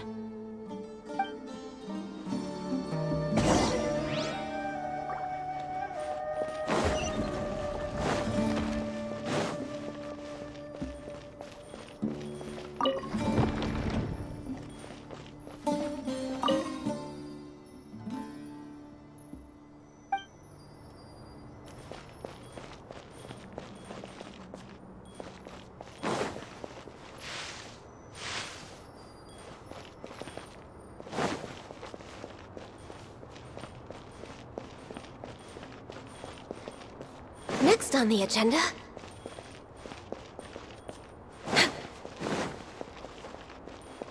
We're way behind schedule.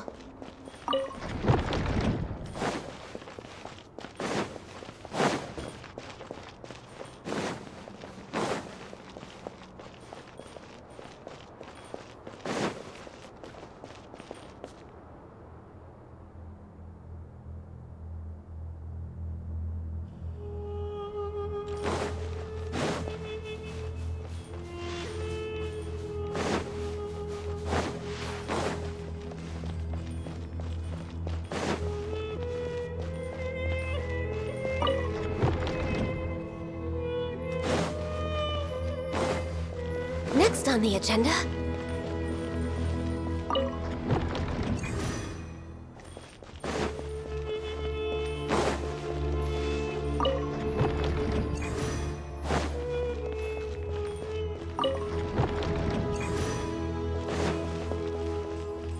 We're way behind schedule.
way behind schedule.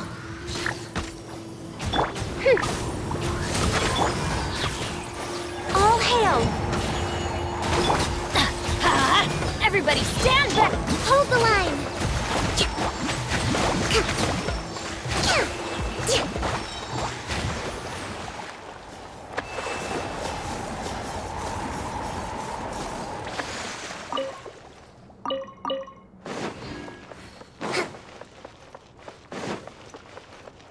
Let's move out.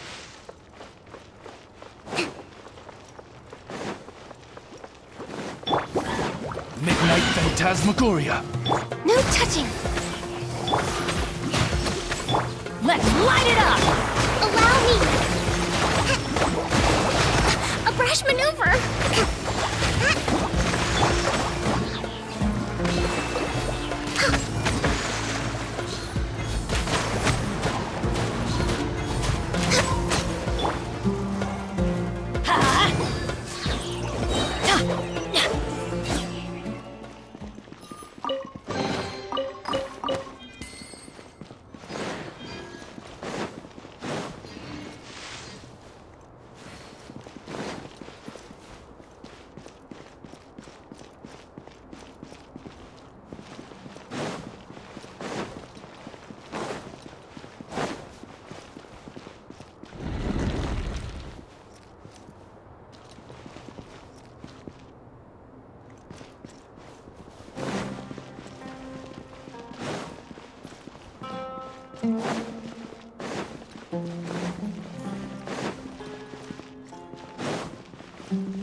Off we go!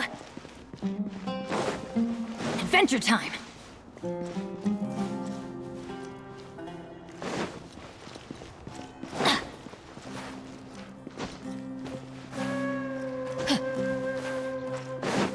Adventure time!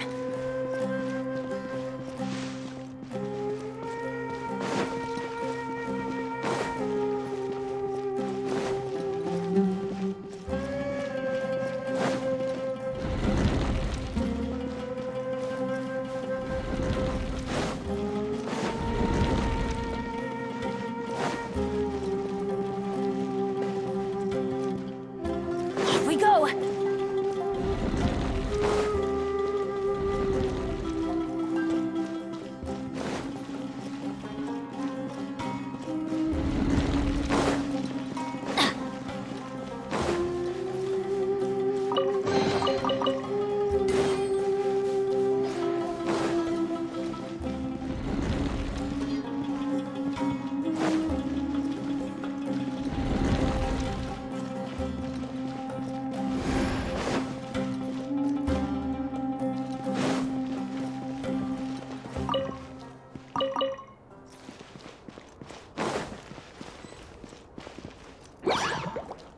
Teamwork is strength! Access denied.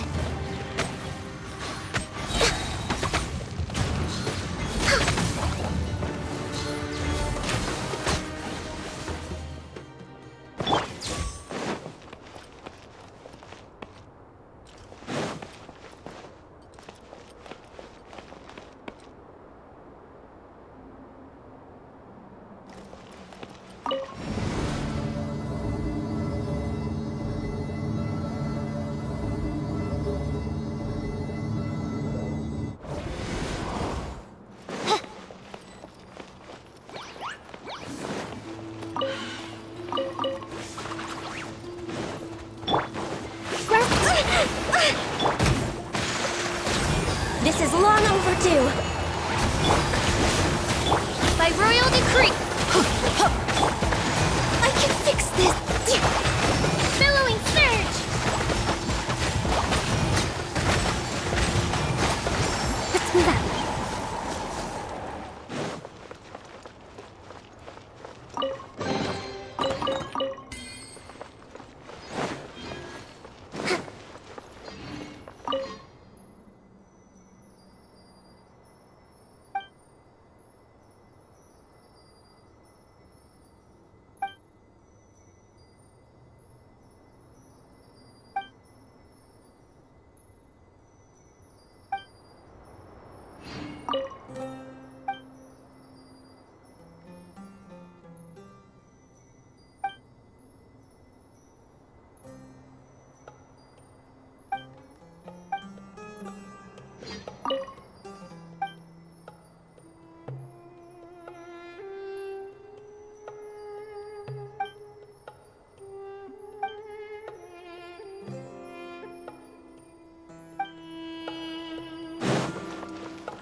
born of ice and frost.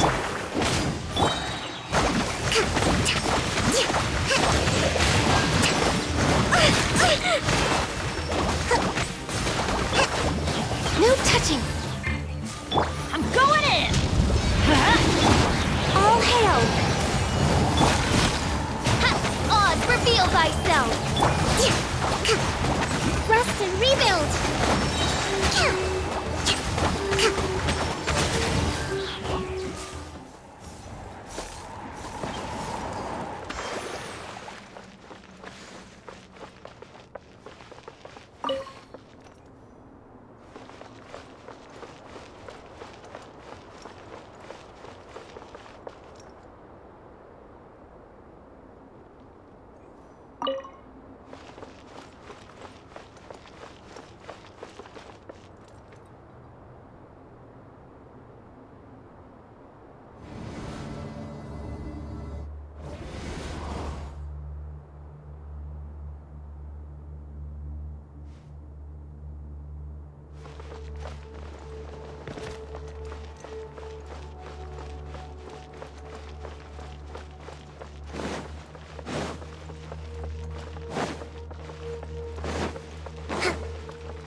That's a sight to see.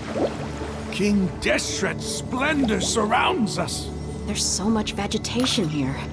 It's different than what I expected. Sure are a lot of plants for a desert. That's what I call divine providence of King Deshret.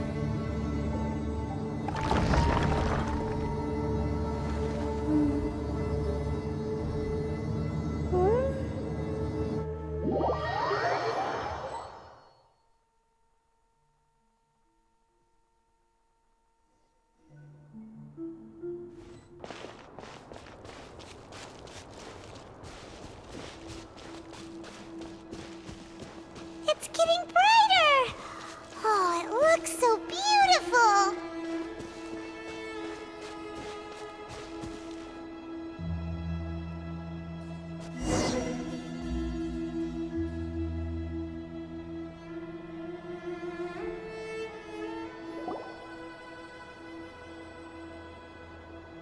Wait.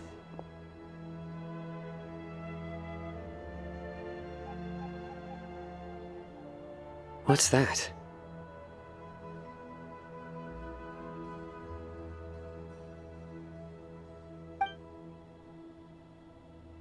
A load of flowers.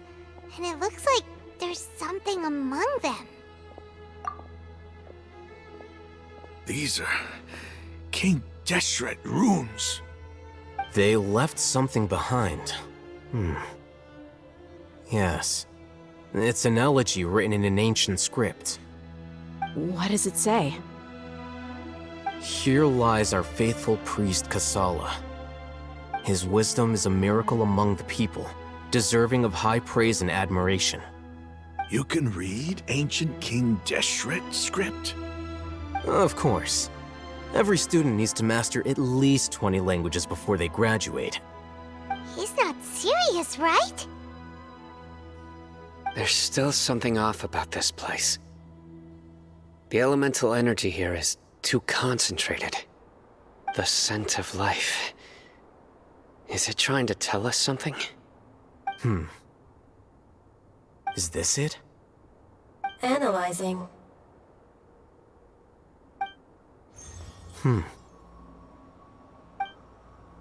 There seems to be a hidden message among these skeletal remains. Excellent. There's a device from King Deshret's civilization in this gravesite. I'll transmit the information over and project it for everyone to see. Isn't sharing knowledge against the Academia's rules? Yes. However, under the circumstances, I'd prefer you to see this for yourself. You'll understand after watching it.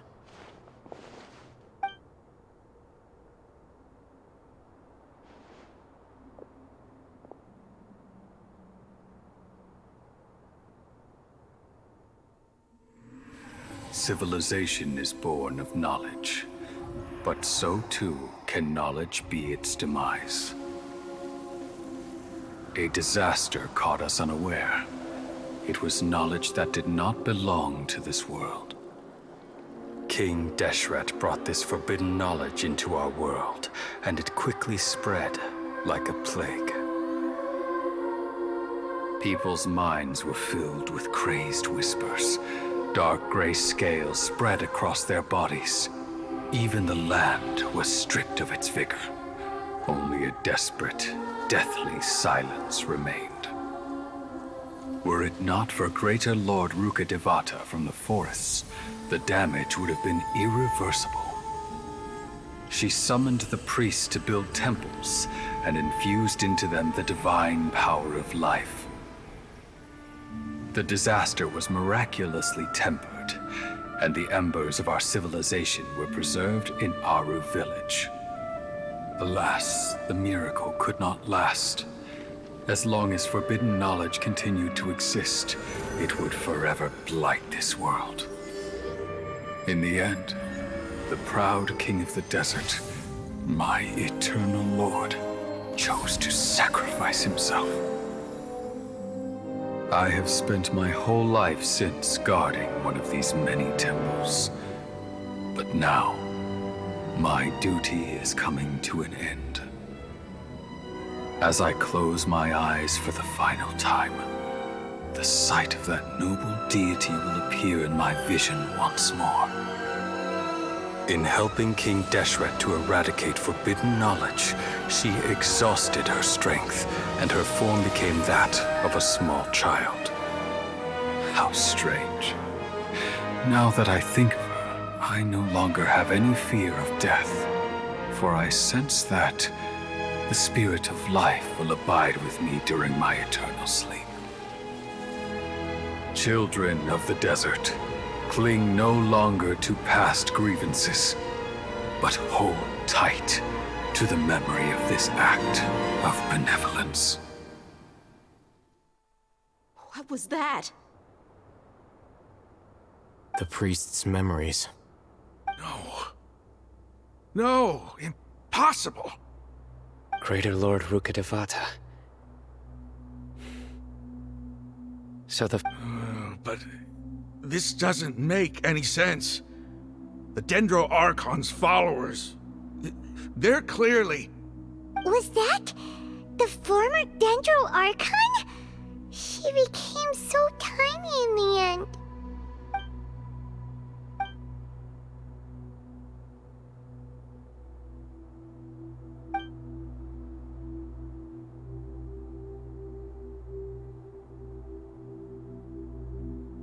You might be distrustful of the Akasha, but there's no reason for you to doubt King Deshret's technology. You've just witnessed his priest's last words. I've never heard about any of this before. The surviving followers of King Deshret all gathered in Aru village. Our god did not make mistakes. We refuse to believe any of the rumors. King Deshret's death, the all but total annihilation of our civilization, it was all Greater Lord Rukkhadevata's doing. We saw her as nothing more than a traitor, who stabbed us in the back in our moment of crisis. Just like us humans, fighting, feuding, double-crossing each other to survive in the desert. You were blinded by your prejudice.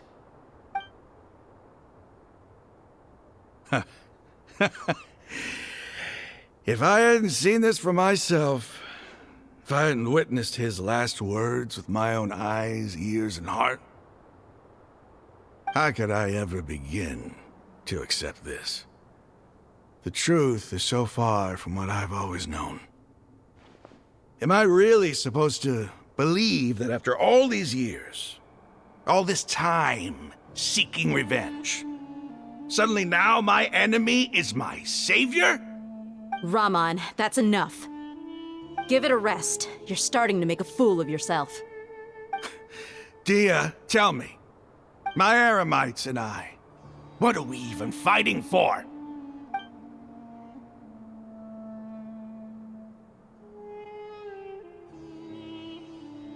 Hey, how you doing? I'll live. Thanks. I should probably go. Can't just stay here forever. What's your next move gonna be? Oh, I know what you're going to ask. I feel deeply ashamed of everything I've done. You'll get everything you're asking for. But please, give me some time. After everything that's happened here today, somehow I need to explain it to the others. It's not gonna be easy. Well, I guess that's for me to deal with. Dia, this is where our camp's located. Make a note of it. When would be a good time for us to go? Tomorrow, I'll convince everyone that we're all on the same side. And I'll return every last one of your your village keepers. We'll share our other resources with you too. You seem to finally understand that our true enemy is the sages. Yes. The gods never gave up on anyone. It's the people responsible for all this that need to face the consequences of their actions. That must have been rough, but he seems to have figured things out now. Ramon's no fool. Being the leader of your own faction in the desert is no easy feat. It's too bad he was held back by his belief in King Deshret. But now that that's changed, I guess we have a few more people on our side. The outcome, at least, is favorable. We should get going too. Let's head back, have a proper meal, and a nice, long sleep. We'll need...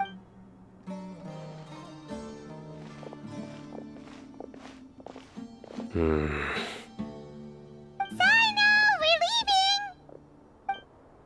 Stop yelling.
Ramon, we're here. Everything's been arranged. Someone will bring the village keepers back to Aru village shortly. I guess all I can say now is, thanks for agreeing to help. Don't mention it. I think we can both agree you went to hell and back for it. But we share a common cause now. From here on out, we're allies. Where are the perpetrators? I'll bring you to them. Follow me.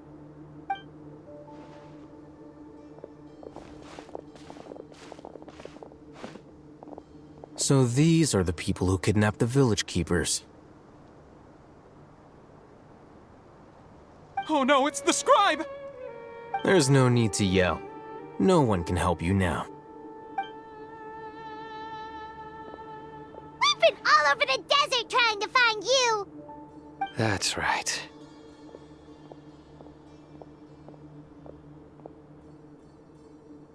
General Mahamatra? No, no!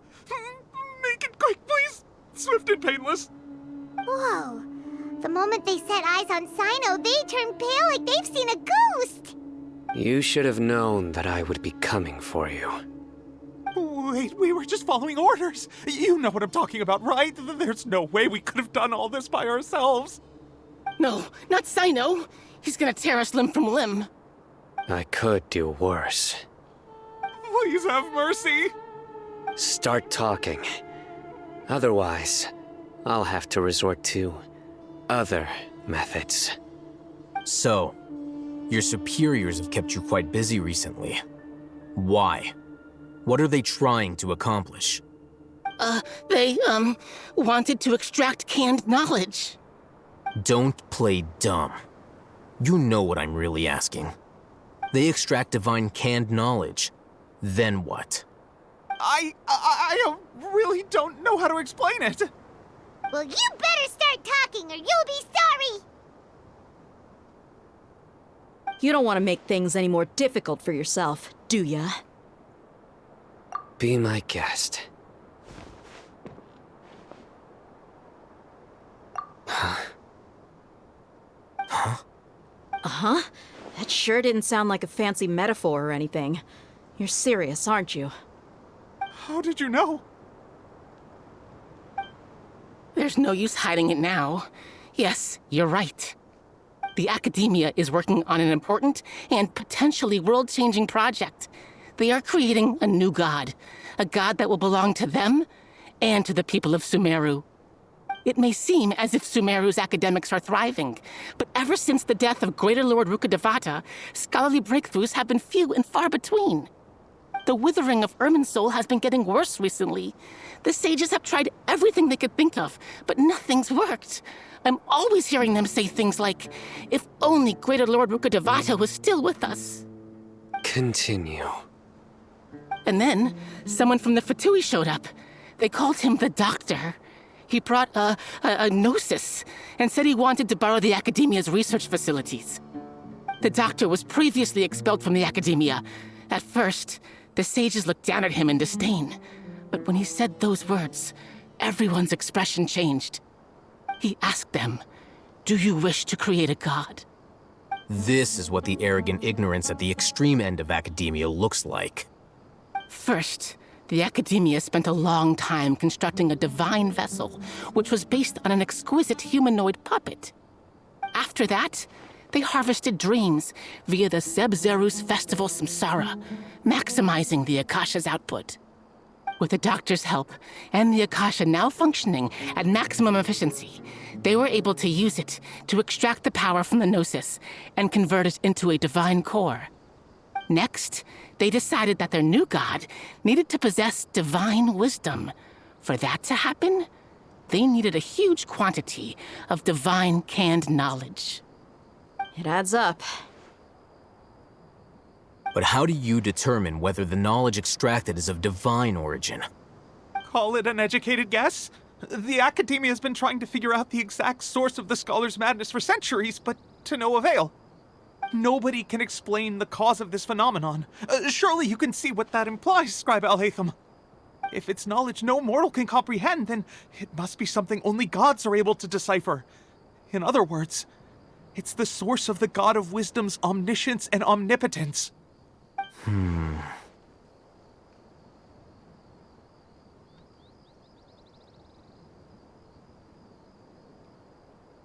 You must have noticed by now. The Academia doesn't care about who their god is. It's the ability to exercise control over knowledge and wisdom that matters. It is as if they are cursed with a desire for omniscience and omnipotence that burns in their blood. Some organisms demonstrate phototaxis, and thus orient their entire lives in respect to sources of light. For the sages, their only source of hope is the existence of a deity who embodies the acme of wisdom. This is but a form of phototaxis. For many scholars, the absence of a god of wisdom means stumbling in the darkness for the duration of their lives. Then what does Lesser Lord Kusanali mean to you? Is she not a true god present in this world? If you already have a new god, why try to create another one? From the beginning, the Academia has never treated her as a god. When the Academia first discovered Lesser Lord Kusanali, the newborn god of wisdom, the sages hoped that she would be as wise as Greater Lord Rukkhadevata. But upon evaluation, they found that at the time she possessed no more intelligence than any ordinary human child. The sages never had a ruder awakening. This forced them to accept that Greater Lord Rukkhadevata had indeed passed away. Not to mention that Lesser Lord Kusanali's gnosis had been used to power the Akasha this entire time. By herself, she has neither an Archon's raw power, nor the spectacular insight expected of a god of wisdom. Slowly but surely, people began to forget about her existence. So, this is the path the sages have chosen.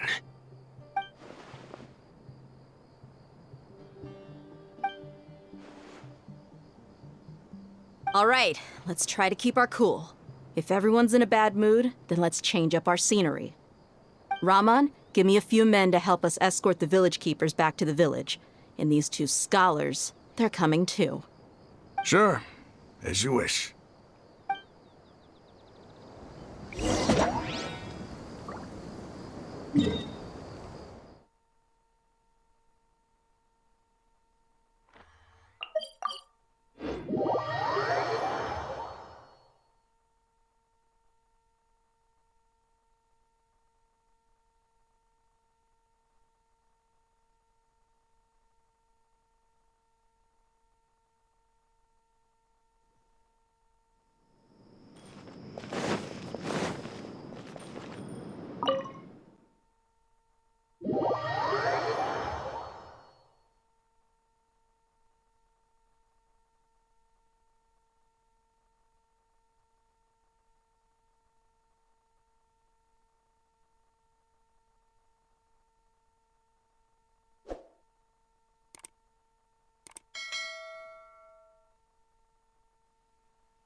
The village keepers you found have all been returned to their homes, and each one has a dedicated caregiver to look after them. The 2 new scholars are being kept under close supervision, too. Really great work, everyone. The atmosphere is so heavy.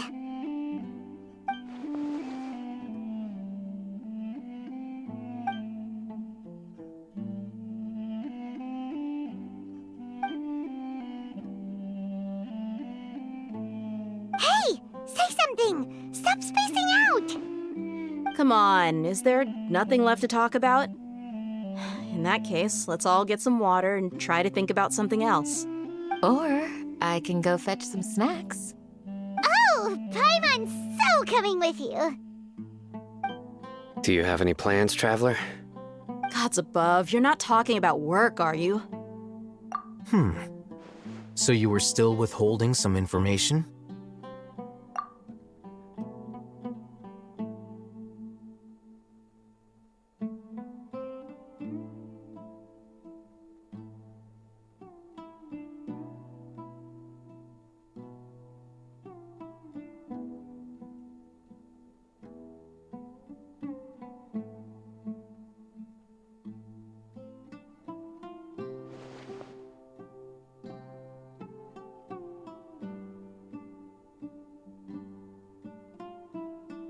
Even though we lived through all of this firsthand, it still feels super surreal to hear you talk about it again.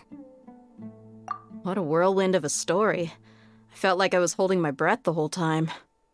It seems like there'll be more issues to face in the days ahead than I'd anticipated. Still, now's a good time to make our next move. Now that Raman's joined us, we'll be an even stronger team. It's time to make a plan. Indeed. These events are a flagrant transgression of the rules in every sense. So, everyone. Crush the sages and rescue our god. That is our ultimate goal. Well, let's brainstorm a little more about what other resources we can draw on. The next time we gather here, we must have a solid plan. Yep, it'll work out for sure.